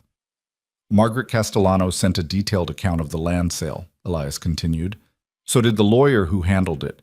So did the judge. They all corroborated Carter's story exactly. The price was fair, more than fair. Every document was properly filed. Mrs. Castellano specifically stated that Mason Carter was a perfect gentleman who helped her through a difficult time without asking for anything in return. Relief flooded through Lila so powerfully her knees nearly buckled. As for Deputy Whitmore, Elias went on, turns out he's under investigation himself for falsifying reports and abusing his position. The marshal in Santa Fe was very interested to hear that Whitmore had been spreading false allegations about a law-abiding citizen. So I'm cleared? Mason asked. You're cleared. And Carter, Elias extended his hand. I owe you an apology. I let my personal feelings cloud my judgment. You're a good man, and you've proved it tonight. This town owes you a debt. Mason shook his hand. No debt, Sheriff. We all fought together. That's what matters. Elias nodded, then his eyes moved to Lila. Miss Harwood, I believe I owe you an apology as well. I pushed too hard, let my hopes get in the way of reality. You deserve to be happy, and it's clear where your happiness lies. He managed a small smile. I hope you two will be very happy together. Elias, Lila started, but he was already walking away, calling out orders to his men, returning to the work of securing the town. Mason pulled Lila close again, and she buried her face in his shoulder, breathing in the smell of him, gun smoke and sweat, and something essentially Mason. It's over, he murmured. The accusations, the suspicion, it's all over. I never doubted you, she said fiercely. Not for a second. I know. That's what kept me going. Knowing you believed in me even when no one else did. They stood there in the middle of the blood-stained street, holding each other while around them the town began the work of recovery. Men carried wounded to the doctor. Women emerged from their shelters to search for their husbands and sons. Reverend Michaels moved among the fallen, offering prayers for the dead, both townsmen and outlaws. Thomas found them there, his face haggard with relief. Thank God. Thank God you're both all right. How many did we lose? Mason asked quietly. 3 dead. Bill Morrison, young Jack Peters, and Tom Chen's brother Lee. Several more wounded, but Doc Patterson thinks they'll pull through. 3 lives, 3 families destroyed. Lila thought of Mrs. Peters, who would wake tomorrow to find her 17-year-old son gone. Thought of the price paid for survival. The gang? She asked. 4 dead, 1 captured and wounded. The McClary brothers got away, but they left their men behind. Elias says the circuit judge will have plenty to work with when he arrives next week. It was victory, of a sort, but it was the kind of victory that left scars, that would be remembered and mourned for years to come. As dawn began to lighten the eastern sky, Mason, Lila, and Thomas finally made their way back to the store. The women and children had returned to their homes. The dead had been laid out in the church. The wounded were in Doc Patterson's care, and Redstone Crossing, battered but unbroken, began to face its first day after the battle. In the storage room above the store, Lila cleaned and bandaged Mason's arm while her father made coffee. Mason winced as she worked, but didn't complain. You're good at this, he observed. I've helped Doc Patterson before. Nothing like this, though.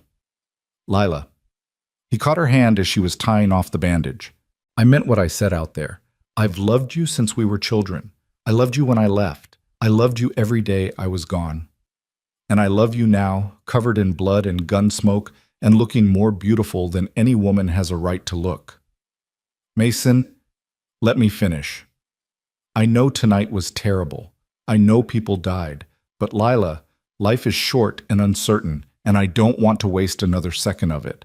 I'm asking you, really asking you, will you come with me to New Mexico? Will you marry me and build a life with me on that ranch? Will you let me spend the rest of my days proving that coming back was the best decision I ever made? Tears spilled down her cheeks, but for the first time in days they were tears of joy rather than fear. Yes, she whispered. Yes, I'll marry you. Yes, I'll go to New Mexico. Yes to all of it. The smile that broke across his face was like sunrise after the longest night. He pulled her into his arms, kissed her with a thoroughness that made her forget about the blood and the fear and the death that had marked this night.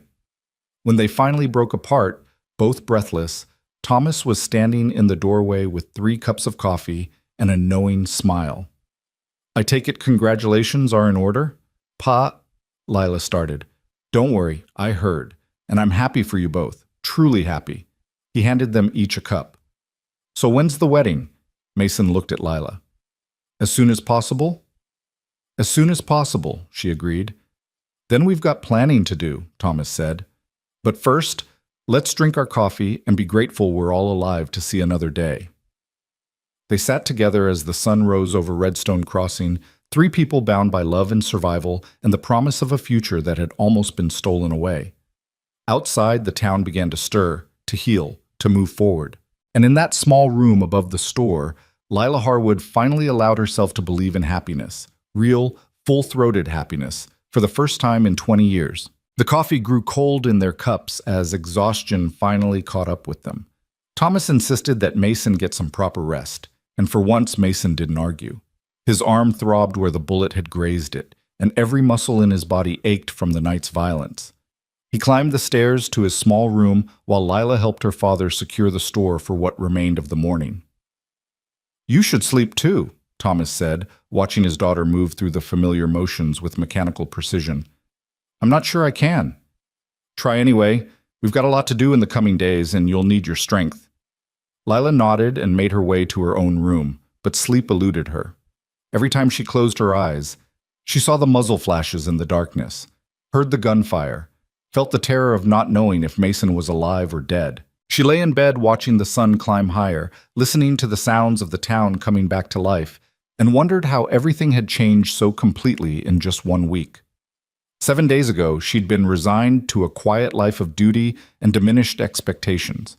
Now she was engaged to a man who'd kept a childhood promise for 20 years, planning to leave everything she'd ever known for a ranch in New Mexico she'd never seen.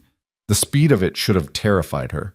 Instead, it felt like waking up after a long sleep, like finally stepping into the life she was meant to live. Around noon, she gave up on sleep and went downstairs. The store was closed. Her father had put up a sign saying they'd reopen tomorrow, but several people had gathered on the porch. Mrs. Patterson was there with fresh bandages for the wounded. Mr. Bradley, his arm in a sling, had come to thank Thomas for sheltering his family. Even Harold Jenkins appeared, looking chastened and considerably less eager to gossip than usual. "Miss Harwood," Harold said when he saw her, "I wanted to apologize for the way I spread those rumors about Mr. Carter. I should have minded my own business." "Yes, you should have," Lila said, but her voice was more tired than angry. "But thank you for saying so. He saved my nephew's life last night, young Tom Bradley. That outlaw had Tom cornered, and Mr. Carter put himself between them. Took that bullet meant for Tom."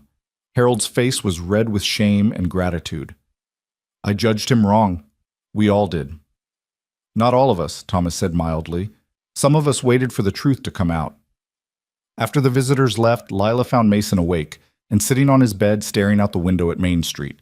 The bandage on his arm was clean, but she could see pain in the tight lines around his mouth. "How are you feeling?" she asked. "Like I got shot." He managed a weak smile. "But alive, which is more than some can say." She sat beside him, taking his uninjured hand in hers. "Harold Jenkins came by to apologize. Said you saved his nephew. Tom Bradley's a good kid. Didn't deserve to die because he was brave enough to stand up to outlaws." "And you did?" "I've lived longer than 17 years. If someone had to take that bullet, better me than him." The casual way he spoke about dying made her throat tight. "Don't talk like that." "Like what?"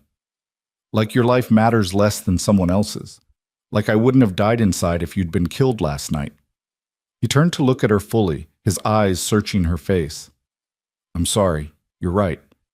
But Lila, when you're in the middle of a fight like that, you don't think. You just act. And when I saw that outlaw draw on Tom, the only thing in my head was move. You're a hero. I'm just a man who's trying to be worthy of the woman he loves." She kissed him then, gently, because she didn't want to hurt his arm. but with all the love and fear and relief that had been building inside her since the night before. When they broke apart, both were breathless. "We should talk about practical things," Mason said after a moment. "About when we're leaving, what we're taking, how we're going to do this." "I know. But can we just sit here for a little while first? Can we just be grateful we're both alive?" "Yeah," he said softly. "We can do that." They sat together in the afternoon light, hands intertwined, and let the trauma of the night before begin to settle into something they could carry. Outside, Redstone Crossing began the work of burial and mourning. Inside, two people who'd found each other across 20 years and nearly lost everything in one violent night held tight to the promise of tomorrow. The next few days passed in a blur of activity and emotion. The town buried its dead on Sunday, and nearly everyone attended the service. Reverend Michaels spoke about sacrifice and community, about the fragility of life and the strength found in standing together. Lila stood between Mason and her father, watching Mrs. Peters weep over her son's coffin, watching the Chen family say goodbye to their beloved uncle, and felt the weight of survival's guilt pressing down on her shoulders. Why had she and Mason lived when others died? What made their lives more valuable than young Jack Peters, who'd barely begun to live? There were no answers, only the terrible randomness of violence and the burden of continuing on when others couldn't. After the service, Mason sought out the families of the fallen. He spoke quietly to Mrs. Peters, to the Chens, to Bill Morrison's widow. Lila watched him offer condolences and support, saw the way he carried himself with humble dignity, and loved him even more for understanding that survival came with responsibility. On Monday, the store reopened. To Lila's surprise, customers flooded in, not just their regulars, but people who'd been avoiding them just days before. They came to buy goods, yes, but also to apologize, to thank Mason for his bravery, to say they'd been wrong to judge him so harshly. Mrs. Henderson brought a pie. "For your trouble," she said, not quite meeting Lila's eyes. "And to say I'm sorry for the things I said about Mr. Carter." Mr. Chen arrived with a hand-carved box, beautifully crafted from cherry wood. "For your hope chest," he told Lila. "May your marriage be blessed with long life and happiness." Even the customers who didn't apologize directly treated Mason with new respect. Word had spread about how he'd fought alongside the townsmen, how he'd saved Tom Bradley, how he'd stood his ground when he could have run. He'd proven himself in the most definitive way possible, and Redstone Crossing had revised its opinion accordingly. Elias stopped by Tuesday afternoon, looking tired but determined. He'd been working nonstop since the attack, coordinating with neighboring towns, writing reports, dealing with the circuit judge who'd arrived to handle the captured outlaw's case. "Mr. Harwood, Miss Harwood Carter," he said, nodding to each of them. "I wanted to let you know the judge concluded his hearings this morning. The surviving gang member, name's Pete Dawson, is being transported to the territorial prison tomorrow. He'll hang within the month." "And the McClary brothers?" Thomas asked. "Still at large, but every lawman in 3 territories is looking for them now. They made a mistake hitting Redstone Crossing, gave us a survivor who's willing to testify about all their crimes in exchange for a life sentence instead of the rope." Elias's smile was grim. "Those brothers' days are numbered." "That's good news," Mason said. "It is." Elias turned to him, and something passed between the two men, understanding perhaps, or mutual respect born of shared danger. "Carter, I also wanted to tell you that I've been offered a position as marshal up in Wyoming Territory. It's a promotion, a bigger town, better pay. I'm planning to accept." Lila's eyes widened. "You're leaving Redstone Crossing? Seems like the right time for a fresh start." His gaze flickered to her briefly, then away. "The town council's already talking about who'll replace me. They're good people. They'll choose well." "When do you leave?" Thomas asked. "End of the month. Gives me time to wrap things up here. Make sure everything's in order." He extended his hand to Mason. "I wish you both all the happiness in the world. And Carter, take care of her. She deserves the best." "I know she does," Mason said, shaking his hand. "And I plan to spend my life trying to be worthy of that." After Elias left, Lila found herself unexpectedly emotional. She'd never loved Elias, had never led him to believe she did, but there was something sad about watching him walk away, about knowing that her choice had altered the course of his life. "He's a good man," Mason said quietly. "He is. I wish things had been different for him. He'll find someone. A man like that, honorable, brave, decent. He won't be alone for long." Thomas cleared his throat. "Speaking of not being alone, when are you two planning to get married? Because if we're going to do this properly, we need to start making arrangements." The question shifted the mood immediately. Lila and Mason looked at each other, and she saw her own mix of excitement and nerves reflected in his eyes. "Soon," Mason said. "I need to get back to the ranch eventually. I've got men working for me, but I've been gone over a week now. They'll be wondering what happened." "How soon is soon?" Lila asked. 2 weeks? Is that enough time to plan a wedding?" "More than enough," Thomas said. "Especially if we keep it simple. Reverend Michaels can perform the ceremony. We'll have a small reception afterward. Nothing fancy, but nice."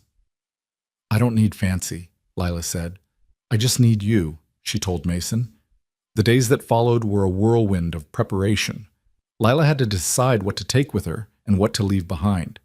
Her mother's china, carefully wrapped, her father's medical books from his time as a doctor before he'd bought the store, her own clothes, linens, personal items.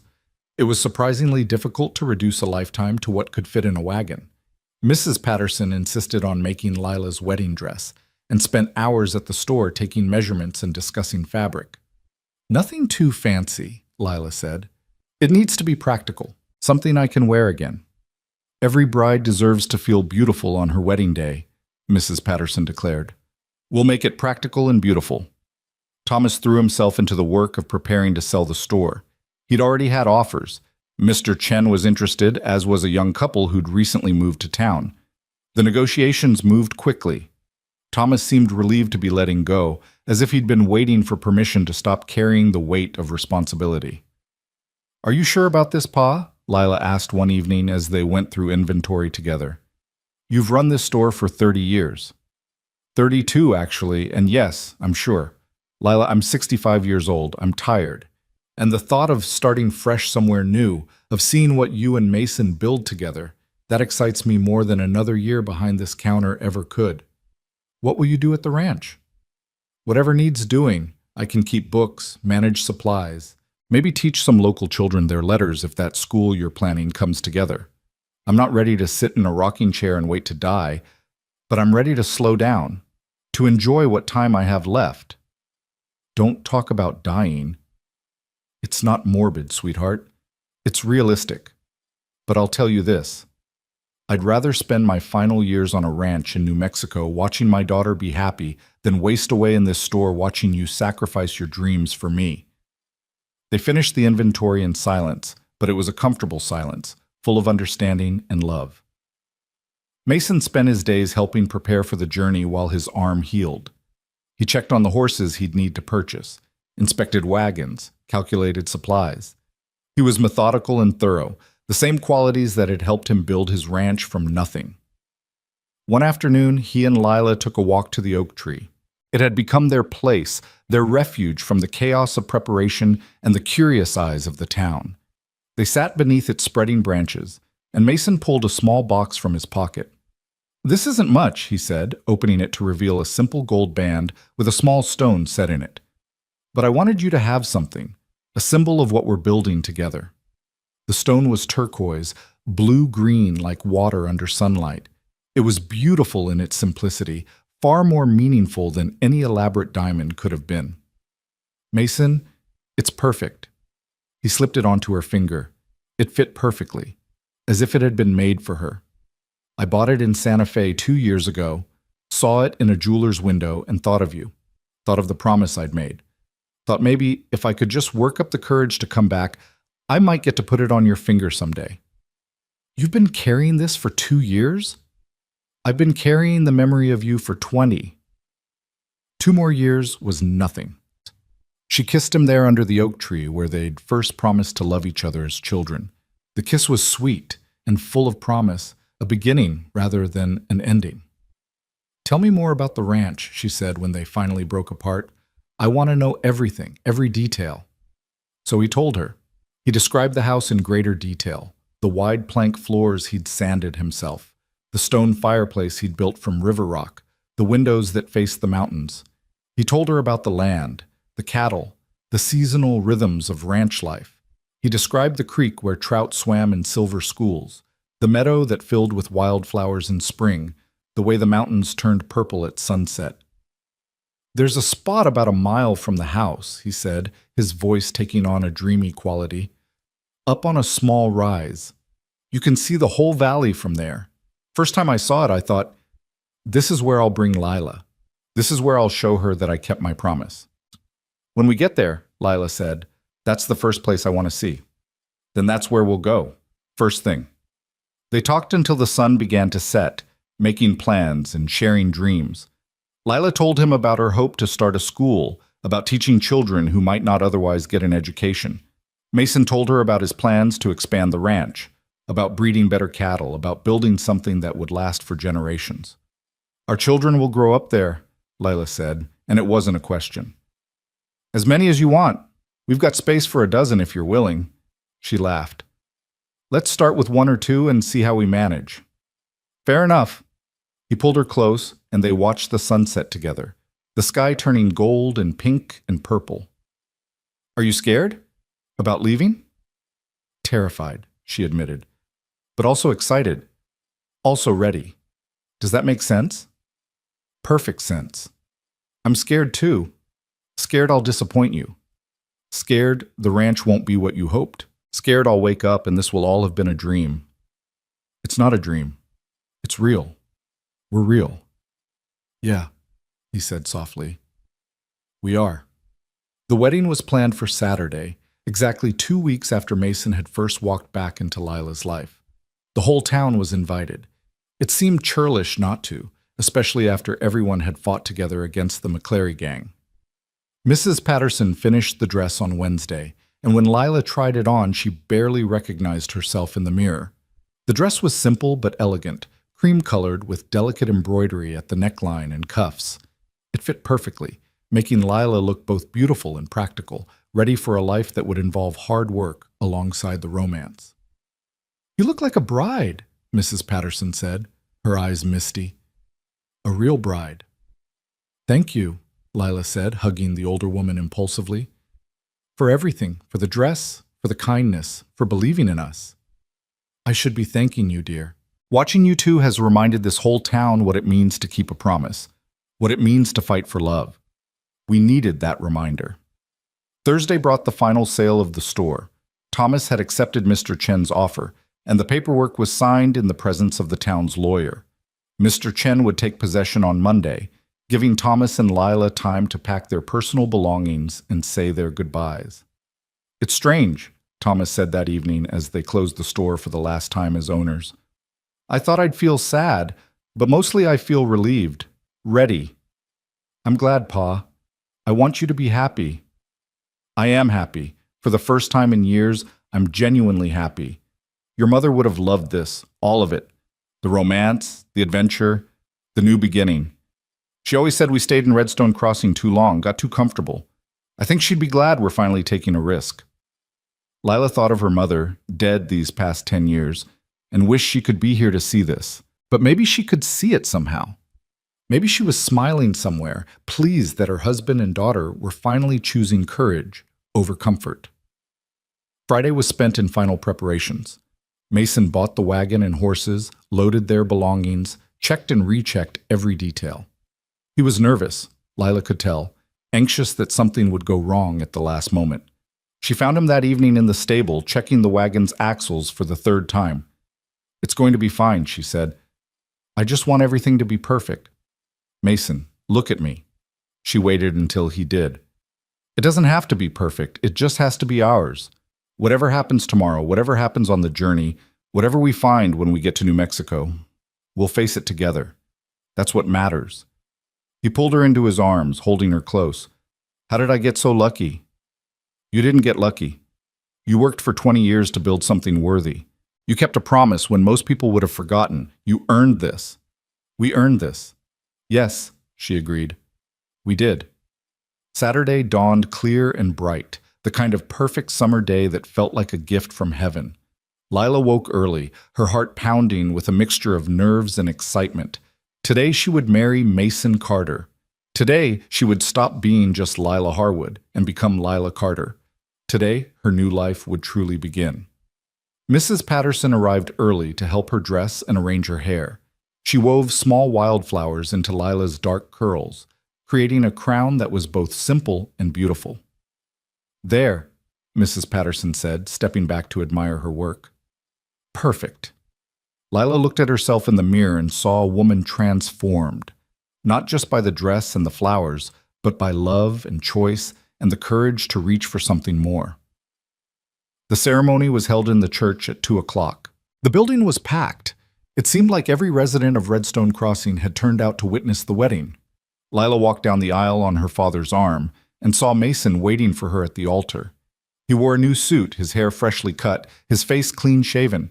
But it was his eyes that captured her, full of love and wonder and the realization that this moment, this day, was the culmination of 20 years of hope and work and faith. Reverend Michaels performed the ceremony with warmth and humor, speaking about promises kept and love that endures. When it came time for the vows, Mason's voice was strong and clear. "I, Mason Carter, take you, Lila Harwood, to be my lawfully wedded wife. I promise to love you, honor you, and cherish you all the days of my life. I promise to be worthy of the faith you've placed in me. I promise to build you the life you deserve, full of love and purpose and joy. This I swear before God and these witnesses." Lila's voice shook slightly, but she got through her vows, promising to love and honor Mason, to be his partner and companion through whatever life brought them. When Reverend Michaels pronounced them husband and wife, and Mason kissed her, the church erupted in applause and cheers. The reception was held in the church hall, the same place where the social had been interrupted by news of the McClary gang just a week before. But today there was only joy and celebration. People ate and danced and offered toasts to the newlyweds. Even Elias came, raising his glass with genuine warmth. "To Mason and Lila," he said, "may your love be as enduring as your promise was patient. May you build something beautiful together. And may you always remember the town that brought you back together." There were tears and laughter, music and dancing, stories and well wishes. As the afternoon wore into evening, Lila danced with her father, with Mason, with neighbors and friends who'd watched her grow up. She felt surrounded by love, blessed in ways she'd never expected. As the celebration wound down, people began saying their goodbyes. The plan was to leave at dawn the next morning to get an early start on the long journey to New Mexico. There were hugs and tears, promises to write, hopes for future visits. Mrs. Patterson cried openly as she embraced Lila. "You take care of yourself, dear, and don't forget to write and tell us all about your new life." "I won't forget. Thank you for everything." Mr. Chen presented them with a beautifully carved wooden sign that read Carter Ranch in elegant script. "For your new home," he said. "May it be filled with prosperity and peace." Even Harold Jenkins came by, looking sheepish but sincere. "Safe travels, Mr. and Mrs. Carter. And again, I'm sorry for the trouble I caused." "Water under the bridge," Mason said, shaking his hand. "We all make mistakes. What matters is learning from them." Finally, as the sun began to set, only the three of them remained, Mason, Lila, and Thomas. They returned to the store one last time to collect the final items and spend their last night in Redstone Crossing. "Hard to believe this is it," Thomas said, looking around the empty store. "Tomorrow, we start a whole new chapter." "Are you sure you're ready for this, Pa?" Lila asked. "It's not too late to change your mind. You could stay here, find a small house, live out your retirement in peace. And miss watching you two build your life together? Not a chance." Thomas smiled. "Besides, this old man still has some adventure left in him. I want to see these mountains Mason keeps talking about. Want to meet the neighbors. Want to help build that school you're dreaming of. I'm not ready to sit still and wait for death. Not yet." They spent their last evening in the store sharing memories and making plans. Thomas told stories about Lila as a child, about her mother, about the early days of the store. Mason talked more about the ranch, answering Thomas's questions about the work, the land, the challenges they'd face. "It won't be easy," Mason admitted. "Ranch life is hard. The weather's unpredictable. The work is constant. There will be days you wonder why you left the comfort of town for this. But there will also be days when you stand on that rise and look out at your land and feel grateful for every sacrifice, Thomas said. I may not have ranched, but I've lived long enough to know that anything worth having comes with challenges. Spoken like a wise man, Mason said. Spoken like an old man, Thomas corrected with a smile. There's a difference. As night fell, Mason and Lila walked one last time to the oak tree. It stood dark against the starlit sky, ancient and enduring, a silent witness to their story. 20 years, Mason said, reaching up to touch the bark. I stood here 20 years ago and promised to come back, and here I am.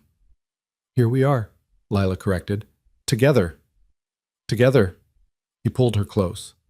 Are you ready for this? Really ready? Because once we leave tomorrow, there's no going back. Everything changes. I'm ready. I've never been more ready for anything in my life.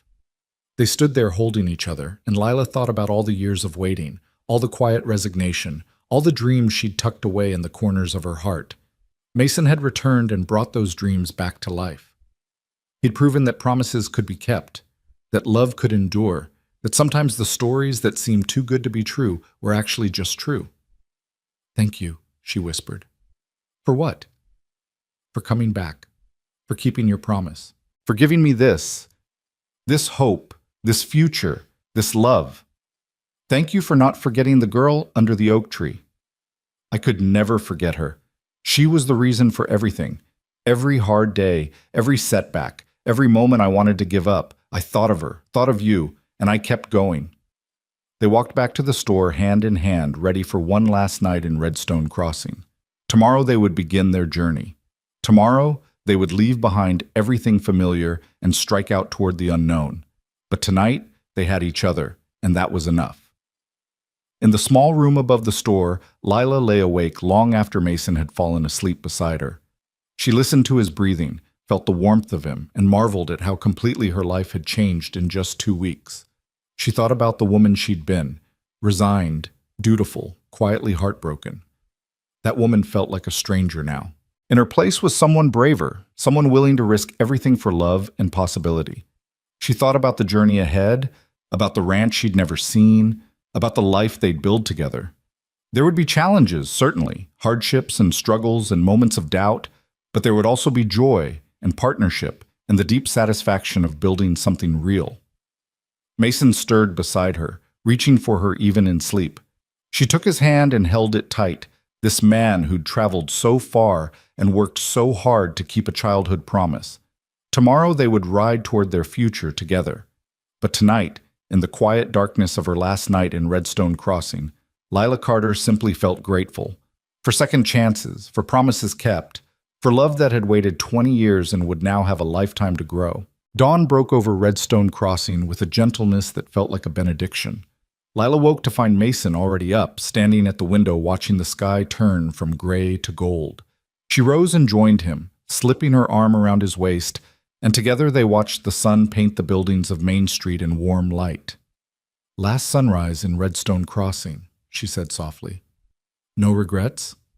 Not a single one. They dressed quietly, careful not to wake Thomas in the next room, though the sounds of creaking floorboards soon told them he was awake as well. By the time they made their way downstairs, a small crowd had already gathered in the street outside the store. It seemed half the town had come to see them off. Mrs. Patterson pressed a basket of food into Lila's hands. For the journey. I packed enough for several days. You'll need your strength. Mr. Chen offered Mason a pouch of tobacco. For the evenings around the campfire. May your travels be safe and swift. Even young Billy Thompson was there, presenting Lila with a drawing he'd made of the oak tree. So you don't forget us, Miss Harwood. Mrs. Carter. I could never forget, Lila said, kneeling to hug the boy. You be good and help your father. You hear? The wagon was loaded and ready, 2 strong horses in the traces and Mason's riding horse tied behind. Thomas supervised the final checks with the careful eye of a man who understood that small oversights could become large problems on a long journey. Satisfied that everything was secure, he climbed up onto the seat beside Mason while Lila settled in the back among their carefully packed belongings. Elias appeared just as they were preparing to leave. He looked tired, as if he hadn't slept well, but his expression was composed. "Wanted to see you off properly," he said, extending his hand to Mason. "Safe travels, Carter. Take care of them." "I will. And Sheriff, thank you for everything, for being a good man even when it was hard." Elias nodded, then turned to Lila. "Be happy, Miss Harwood. That's all I ever wanted for you." "I will be. And Elias, you deserve happiness too. I hope you find it in Wyoming." "Maybe I will." He stepped back, settling his hat on his head. "Maybe I will." Mason took up the reins, and with a click of his tongue and a gentle snap of the leather, the wagon began to move. The crowd called out goodbyes and well wishes as they rolled down Main Street for the last time. Lila turned to watch the town recede behind them, saw the familiar buildings growing smaller, saw the people waving until they were just dots in the distance. The oak tree was the last landmark they passed. Mason slowed the wagon as they approached it, and for a long moment all three of them simply looked at the ancient tree where so much had begun. "Goodbye, old friend," Mason said quietly. "Thank you for holding our promise safe all these years." Then they were past it, heading south and west toward New Mexico territory and the life that waited there. The morning was perfect for traveling, cool enough to be comfortable, clear enough to see for miles. The landscape rolled away in gentle swells of grassland punctuated by stands of trees. They passed other travelers occasionally, exchanging nods and brief greetings, but mostly they had the road to themselves. Thomas proved to be good company on the journey. He told stories, pointed out interesting birds and plants, and kept up a running commentary that helped pass the miles. Mason was attentive to every detail, watching the horses for signs of fatigue, checking the wagon's wheels and axles during their rest stops, scanning the horizon for weather or trouble. They made good progress that first day, covering nearly 25 miles before making camp as the sun began to set. Mason chose a spot near a small creek, sheltered by a stand of cottonwoods. While he tended to the horses, Lila and Thomas set about making camp. Soon they had a fire going and were heating up some of Mrs. Patterson's stew. "First night of our new life," Thomas said, settling onto a log near the fire. "How does it feel?" "Strange," Lila admitted. "Good strange, but strange. This morning I woke up in the only home I've ever known. Tonight I'm sleeping under the stars on the way to a place I've never seen." "Having second thoughts?" Mason asked, though his tone suggested he knew the answer. "No, just adjusting, taking it all in." They ate their meal as darkness fell and the stars began to emerge. The night sounds of the prairie surrounded them, crickets chirping, the distant howl of a coyote, the soft shuffle of the horses. It was peaceful in a way that made Lila realize how much noise and commotion she'd lived with in town. Out here, there was space to think, to breathe, to simply be. "Tell us about the other ranchers in the area," Thomas said to Mason. "The neighbors we'll have." "Well, there's the Johnsons about 5 miles east. I mentioned them before. Sam and Martha, good people. They've got 3 children, ages 6 to 12. Sam knows cattle, and Martha makes the best sourdough bread I've ever tasted. They'll be good friends." "And to the west?" "The Martinez family owns a spread about 8 miles out. They've been working that land for 3 generations. Don Diego Martinez is getting old now, but his sons run most of the operation. They know the country better than anyone, which water holes last through summer, where the best grazing is, how to read the weather. I've learned a lot from them." Well, Mason continued describing their future neighbors. The widow Reynolds, who ran her late husband's ranch with iron determination, the young couple named Davidson, who were just starting out like Mason had, the scattered homesteaders trying to carve out small farms in the valley. It painted a picture of a community, small and spread out but connected by the shared challenges of making a living from the land. That night, wrapped in blankets under more stars than Lila had ever seen, she felt the last of her anxiety fade away. This was right. This journey, this choice, this man beside her. It was all exactly right. The days that followed fell into a comfortable rhythm. They rose with the sun, traveled through the morning and early afternoon, then made camp in the evening. The landscape gradually changed as they moved south and west, the grasslands giving way to more rugged terrain, mesas rising in the distance, the air growing drier and cleaner.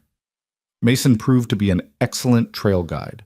He knew where to find water, how to read the weather signs, when to push on, and when to rest. Thomas's health seemed to improve with each day on the trail, as if leaving behind the weight of the store had lifted years from his shoulders. And Lila found herself settling into the journey, learning the skills she'd need for ranch life.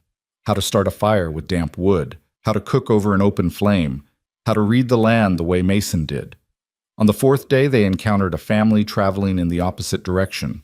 The man looked haggard, his wife exhausted, their 3 children hollow-eyed with hunger. They'd been trying to homestead in New Mexico territory, the man explained, but 3 years of drought had broken them. They were heading back east, back to family and farms that might actually support them. Mason shared their food and gave them supplies, more than he should have, really, but Lila understood. There but for the grace of God, as her mother used to say. The man tried to warn them off. "It's hard country out there," he said. "Harder than anything I've known. Are you sure you want to do this?" "I've been working that land for 5 years," Mason replied. "I know what I'm getting into." "Then I wish you better luck than we had. You'll need it."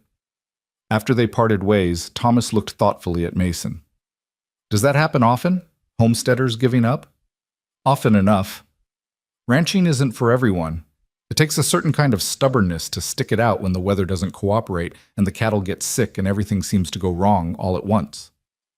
"And you've got that stubbornness?" Mason smiled. "I waited 20 years to keep a promise to a girl I knew for 10 years as a child. Yes, sir, I'd say I've got stubbornness." "Fair point." They crossed into New Mexico territory on the 7th day. Mason pointed out the marker with visible pride, and Lila felt a thrill run through her. This was it, the beginning of their new home. The landscape here was dramatically different from anything she'd known. Red rock formations jutted from the earth like ancient monuments.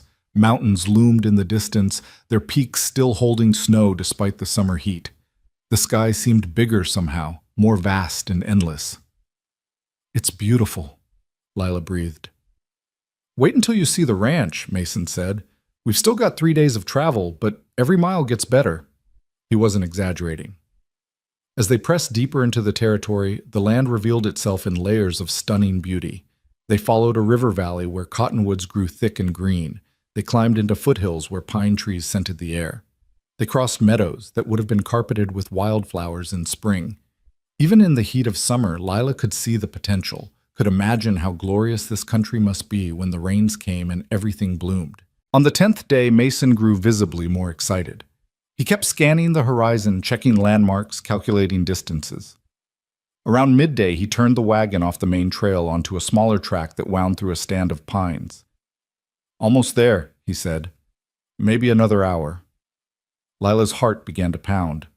After 10 days of travel, after 2 weeks of marriage, after 20 years of waiting, she was finally going to see the home Mason had built for her. She found herself both eager and terrified, hoping it would live up to the picture he'd painted, hoping she could be the partner he needed in this new life. They crested a rise and Mason pulled the wagon to a stop. "There," he said simply. "There it is." Lila stood up in the wagon bed to get a better view, and her breath caught in her throat. Before them spread a valley more beautiful than anything she'd imagined. Green grass rippled in the breeze. A creek wound through it like a silver ribbon, catching the sunlight. Cattle grazed peacefully in groups scattered across the meadow. And there, on a gentle rise overlooking it all, stood the house. It was exactly as Mason had described, 2 stories of honey-colored pine, a wide porch wrapping around 3 sides, windows that gleamed in the afternoon sun. Mountains rose behind it, purple and majestic against the endless blue sky. The whole scene looked like something from a painting, almost too perfect to be real. "Mason," Lila whispered, "it's incredible." "You really think so?" His voice held a note of vulnerability that made her love him even more. "It's not fancy like some of the ranches in Texas, but it's perfect. It's absolutely perfect." Thomas let out a low whistle. "Son, you've built something special here, something real." Mason's smile was pure relief and pride. "Come on, let me show you your new home." As they descended into the valley, several riders appeared from various directions, ranch hands coming to greet their returning boss. Mason introduced them one by one. There was Miguel, the foreman, a man in his 50s with a weathered face and kind eyes. His son Carlos, barely 20 but already a skilled horseman. Old Pete, who'd worked cattle for 40 years and knew more about the business than Mason ever would. And young Tommy Chen, the nephew of Mr. Chen from Redstone Crossing, who'd come west to find his fortune and found work instead. "Mr. Carter," Tommy called out, we were starting to worry. You said 2 weeks and it's been near 3. "Had some complications," Mason said. "Good ones, as it turns out. Tommy, I'd like you to meet my wife, Lila, and her father, Thomas Harwood." Tommy's face split into a huge grin. "Wife? Mr. Carter, that's wonderful. Uncle Chen will be so pleased when he hears. And Mr. Harwood, any relation to Thomas Harwood, who runs the general store in Redstone Crossing? One and the same, though I've sold it now. Came west to help these two build their life." The ranch hands welcomed them warmly, and Miguel immediately began organizing the unloading of the wagon. "Mrs. Carter, the house is ready for you. I had my wife Rosa come in and clean everything, make sure it was proper for a new bride." "Thank you, Miguel. That was very thoughtful." Mason helped Lila down from the wagon, and together they walked up the path to the house.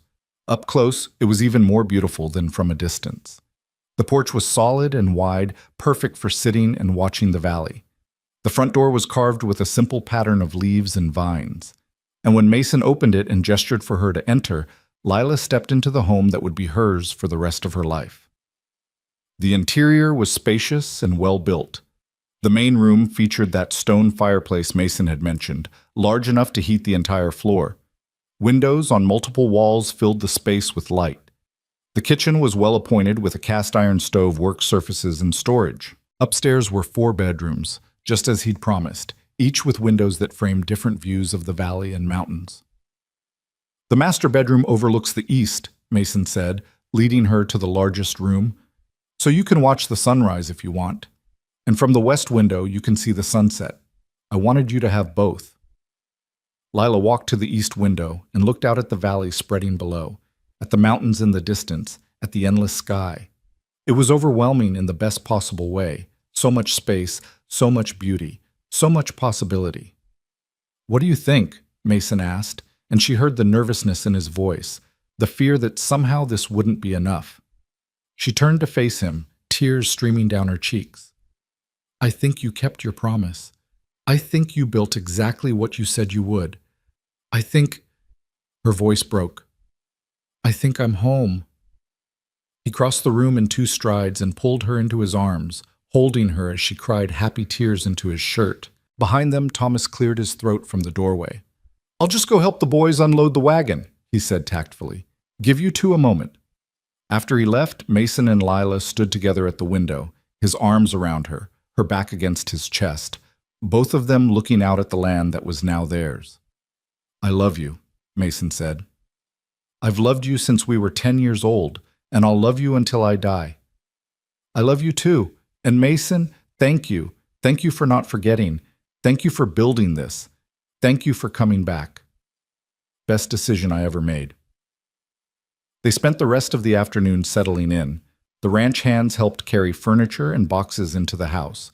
Miguel's wife Rosa appeared with her daughters, bringing food and offering to help organize the kitchen.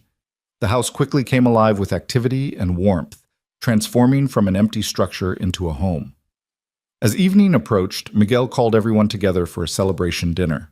The ranch hands had prepared a feast: roasted beef, beans, fresh bread, vegetables from Rosa's garden. They ate on the porch as the sun began to set, painting the mountains in shades of gold and orange and purple. "A toast," Miguel said, raising his cup, "to Mr. and Mrs. Carter. May your home be filled with love, your herd increase, and your life together be long and prosperous." "Hear, hear," the others echoed. Thomas stood as well. "I'd like to add something, if I may. I've known my daughter her entire life, watched her grow from a little girl into the remarkable woman she is today. I've seen her sad and resigned, dutiful but not happy. But these past few weeks, I've seen her truly alive for the first time in 20 years. Mason Carter, you brought my daughter back to life. You gave her hope and love and a future worth having. For that, you have my eternal gratitude and my deepest respect. Welcome to the family, son." There wasn't a dry eye on the porch. Even old Pete, who claimed to be too crusty for sentiment, wiped at his face with his bandana. As the celebration wound down and the hands drifted back to the bunkhouse, Thomas, Mason, and Lila remained on the porch, watching the stars emerge. "Tomorrow, I want to see everything," Thomas said. "Every corner of this ranch. Want to understand what you've built here, what we'll be working with." "I'll give you the full tour," Mason promised. "We can ride the boundaries, check the herd, visit the neighbors. It'll take a few days to see it all properly." "And I want to start planning that school," Lila added. "If the Johnson children need education, there are probably others. We could start small, just a few children, and see how it grows." "The South Meadow has a good spot for a schoolhouse," Mason said. "High ground, good drainage, close enough to the house, but far enough for the children to feel independent. We could start building this fall, have it ready by winter." They talked late into the night, making plans and dreaming dreams. Finally, Thomas yawned and announced he was heading to bed. "These old bones need rest. But you two, stay up as long as you like. Enjoy your first night in your new home." After he went inside, Mason and Lila sat together on the porch swing he'd built. The night was cool and clear, the stars so bright they seemed close enough to touch. Somewhere in the distance, a coyote howled. The creek murmured its constant song. The mountains stood like silent guardians against the sky. "Mason," Lila said softly, "that spot you mentioned, the one where you can see the whole valley, can we go there tomorrow?" "First thing, I promise." "You're good at keeping promises." I had excellent motivation. They sat in comfortable silence, swinging gently, both of them absorbing the reality of where they were and what they'd accomplished. Against all odds, across 20 years and countless miles, they'd found their way back to each other. They'd overcome suspicion and doubt, violence and fear, and emerged with their love not just intact, but strengthened. "Do you think about them sometimes?" Lila asked. "The people who died that night in Redstone Crossing?" "Every day? Jack Peters, Lee Chen, Bill Morrison. I think about how young they were, how much life they had ahead of them. And I think about how random it all was. That bullet could have found me instead of just grazing my arm. Then you'd be a widow after 2 weeks of marriage." "Don't say that." "I'm not being morbid, just realistic. Life is fragile, Lila. We never know how much time we have. That's why I'm grateful for every moment with you.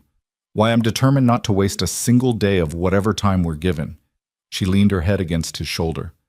"Then let's make a promise to each other.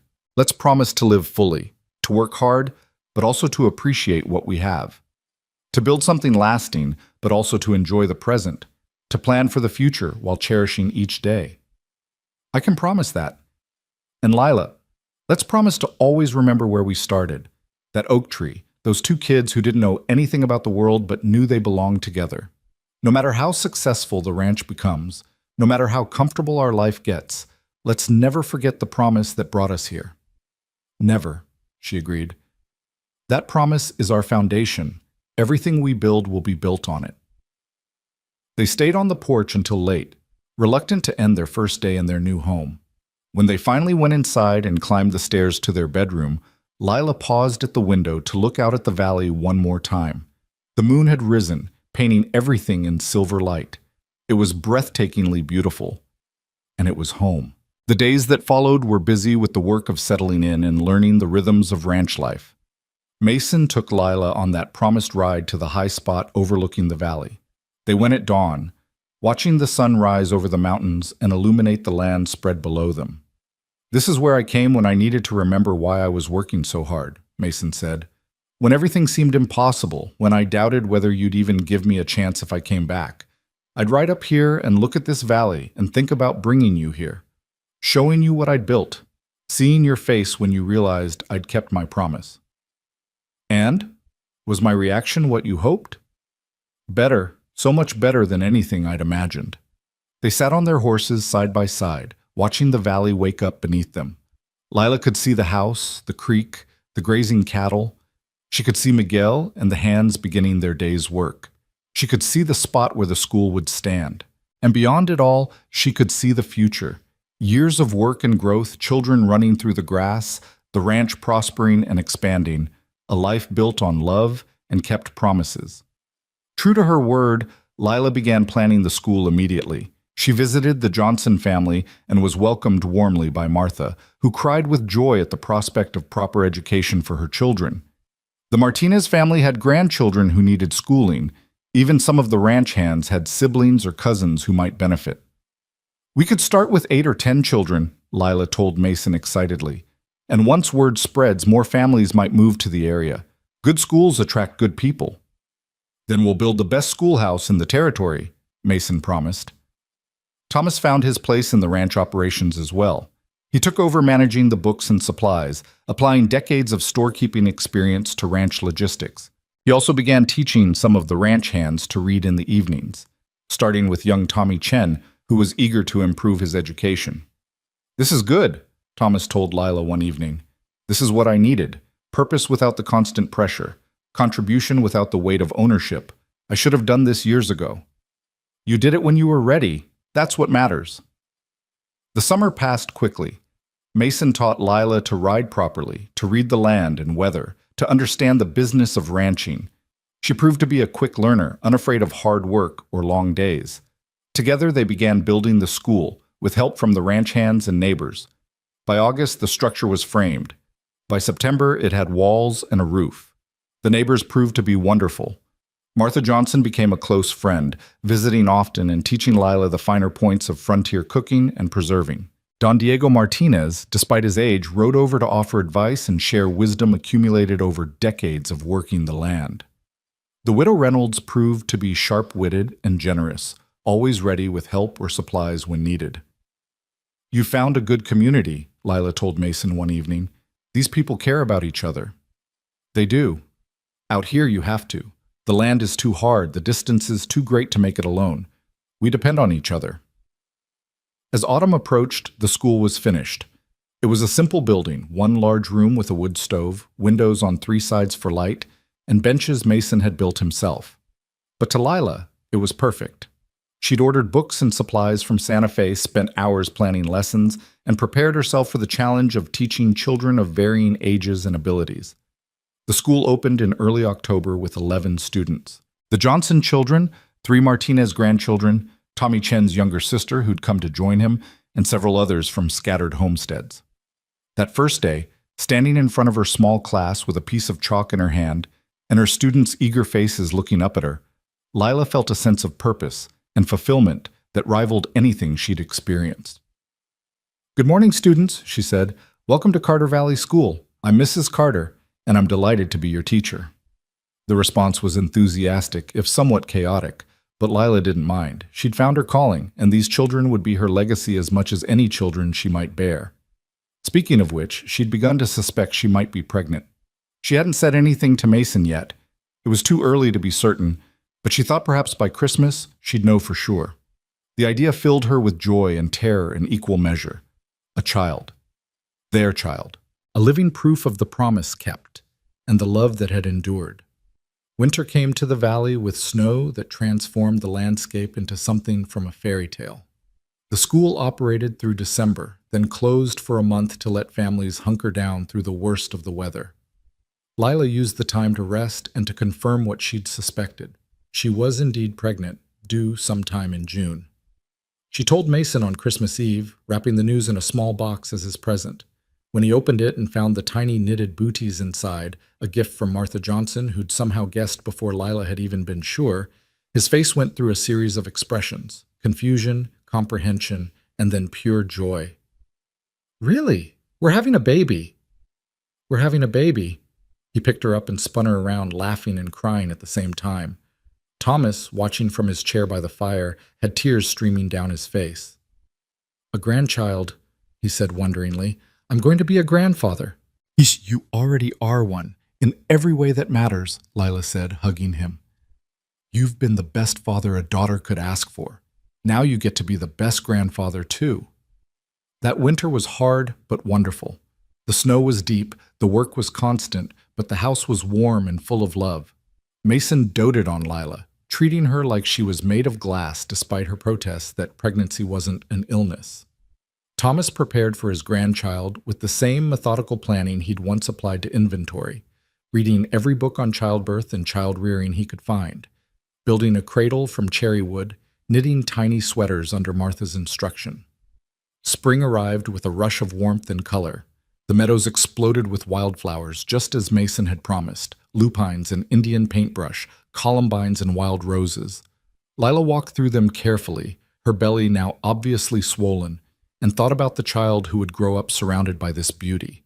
The school reopened in March, but by April, Lila had to turn the teaching over to a young woman named Sarah Davidson, who was delighted for the opportunity.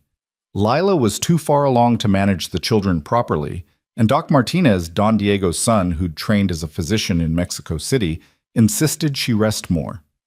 June arrived with heat and anticipation. Lila's time was close, and Martha Johnson had moved into the house to help when the baby came. Mason was simultaneously excited and terrified, wearing a path in the porch boards with his pacing. The baby arrived on a perfect morning in mid-June, coming into the world with a lusty cry that announced her determination to be heard. A daughter, perfect and healthy, with her father's gray eyes and her mother's dark hair. "What should we name her?" Mason asked, cradling the tiny bundle with a mixture of awe and terror. "Sarah," Lila said immediately. "After your mother, and Rose for my mother. Sarah Rose Carter." "It's perfect. She's perfect. You're perfect." Mason looked at his wife and daughter with such love that Lila's heart felt too full to contain it all. Thomas held his granddaughter and wept openly. "She looks just like you did, Lila. Just exactly like you. Your mother would have been so proud." The summer passed in a blur of sleepless nights and overwhelming joy. Sarah was a good baby, healthy and happy, and the entire ranch seemed to revolve around her. The ranch hands brought small gifts: a carved rattle from Miguel, a soft blanket from Rosa, a tiny pair of boots from old Pete that wouldn't fit for years but were perfect nonetheless. In August, Lila received a letter from Redstone Crossing. Mrs. Patterson wrote to share news. Elias had gotten married in Wyoming to a widow with 2 young children and seemed very happy. Mr. Chen's son had taken over running the store and was doing well. The town had recovered from the McClary gang attack, and a new deputy had been hired to replace Elias. Everyone sent their regards and wanted to know about the baby. Lila wrote back that evening, describing Sarah in detail, talking about the ranch and the school and the life they'd built. She tried to convey how grateful she was, how perfect everything had turned out, how worth it the risk had been. But words felt inadequate to express the fullness of her happiness. That fall brought another surprise. Lila discovered she was pregnant again. Mason was delighted, though concerned about how close together the babies would be. "Irish twins," Martha said with a laugh. "That's what they call them. You'll have your hands full, but they'll be close, those two. Best friends from the start." The second baby, a boy, was born the following May. They named him Thomas Mason Carter, Thomas for his grandfather, Mason for his father. Where Sarah was serious and contemplative, little Tommy, as they immediately began calling him, was all smiles and mischief. "We're going to have our hands full with this one," Mason predicted, watching his infant son charm everyone who held him. "We certainly are," Lila agreed, "but I wouldn't have it any other way." The years that followed were full and rich. The ranch prospered under Mason's careful management, the herd growing year by year. The school expanded, eventually requiring a second teacher. More families moved to the valley, drawn by good land and good schools. A small town began to take shape around a crossroads about 3 miles from the ranch. Nothing as large as Redstone Crossing, but enough to support a general store, a church, and a blacksmith. Thomas lived to see his grandchildren grow into childhood, watching Sarah learn to read and Tommy learn to ride. He died peacefully in his sleep one winter night when Sarah was 5 and Tommy 4. They buried him on that high spot overlooking the valley, the place Mason had gone to remember his promise. It seemed fitting that Thomas should rest there, watching over the land and the family he'd helped create. "He was so happy here," Lila said at the funeral, standing between her husband and children. "These last years were the best of his life. He told me that more than once." "He was a good man," Mason said. "The best father-in-law I could have asked for, and a wonderful grandfather." "Grandpa Thomas is with Grandma Rose now," Sarah said with the simple faith of a child. "They're watching over us." "Yes, sweetheart," Lila said, pulling her daughter close. "That's exactly right." Life continued its forward march. Sarah and Tommy grew tall and strong, joined eventually by another sister, Margaret, named for Margaret Castellano, who'd sent that crucial telegram, and then twin boys who completed the family at 5 children. The house that had seemed so spacious when Lila first arrived was now full to bursting with life and noise and love. The ranch expanded as Mason had hoped, becoming one of the most successful operations in the territory. But he never let success change him. He treated his workers fairly, helped his neighbors generously, and always made time for his family. Every year on the anniversary of his return to Redstone Crossing, he and Lila would ride to that overlook and remember the oak tree, remember the promise, remember how close they'd come to missing this life entirely. Sarah grew into a serious young woman who inherited her mother's love of teaching. She eventually took over the school entirely, expanding it further and bringing education to children throughout the valley. Tommy became a skilled rancher, learning everything he could from his father and from the old hands like Miguel and old Pete. Margaret surprised everyone by showing an aptitude for business, eventually managing the ranch's accounts and sales. And the twins, James and John, were inseparable troublemakers who kept the entire family on their toes. One evening, many years after that first journey to New Mexico, Lila and Mason sat on their porch watching the sun set over the mountains. They were older now, Lila in her 50s, Mason approaching 60. Their children were grown, or nearly so. The ranch they'd built together had become their legacy. "Do you ever think about what would have happened if you hadn't come back?" Lila asked. "If you'd decided after 20 years that the promise was just childish foolishness?" "Every day," Mason admitted. "I think about how close I came to not having the courage. How easy it would have been to convince myself you'd moved on, that I'd be interrupting a life you'd built without me. If I'd listened to my fears instead of my heart, I'd have missed all of this. Our children, our life together, this love that just keeps growing deeper. I'm so glad you didn't listen to your fears." "Me too.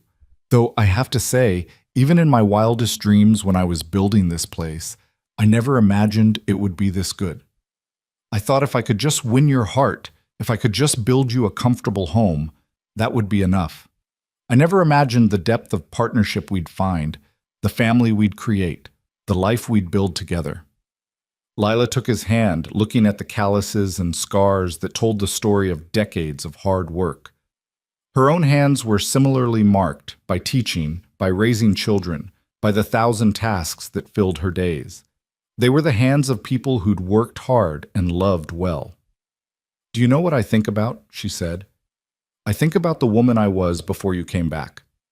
Resigned, going through the motions, convinced that quiet contentment was all I could hope for. And then you walked into that store, and suddenly I was alive again. You gave me back myself, Mason.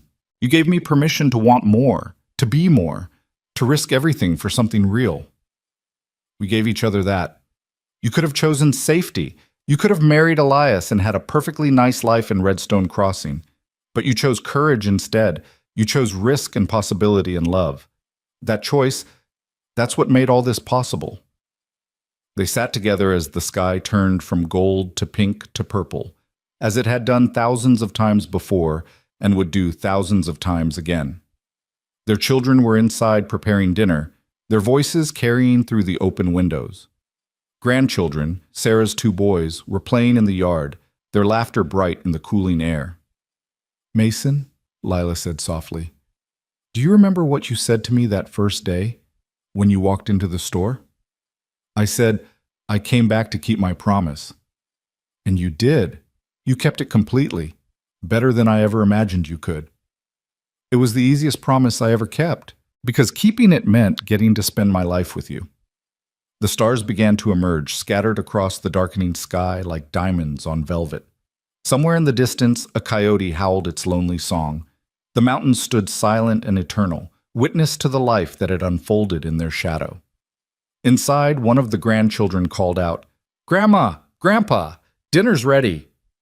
Mason stood and offered Lila his hand, just as he had under the oak tree all those years ago. She took it, and together they walked inside to the warmth and noise and love of their family.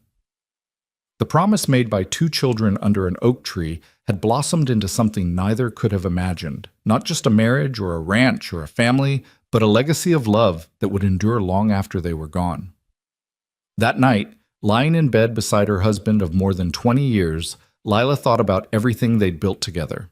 About the 5 children sleeping under their roof, the grandchildren who visited, the community they'd helped create, the school that educated children who might otherwise have gone without. About the life that had seemed impossible when she was 30 years old and resigned to loneliness. "Are you awake?" Mason whispered. "Yes?" "What are you thinking about?" "I'm thinking that you kept your promise 20 years late, but right on time. I'm thinking that every day with you has been worth the wait. And I'm thinking that I'd choose this life, this love, this you, over and over again in any lifetime." He pulled her close, and she felt his smile against her hair. "That's exactly what I was thinking too." Outside, the night wind whispered through the valley, carrying with it the echoes of a promise kept and a love that had endured across time and distance and doubt. The oak tree and Redstone Crossing still stood, ancient and knowing, holding the memory of 2 children who'd believed in forever. And here, in a valley in New Mexico territory, those children, now grown and gray, lived out the promise they'd made, proving that some loves really do last a lifetime. In the darkness, Lila smiled and closed her eyes, grateful beyond words for the courage to believe, the strength to risk, and the love that had brought her home.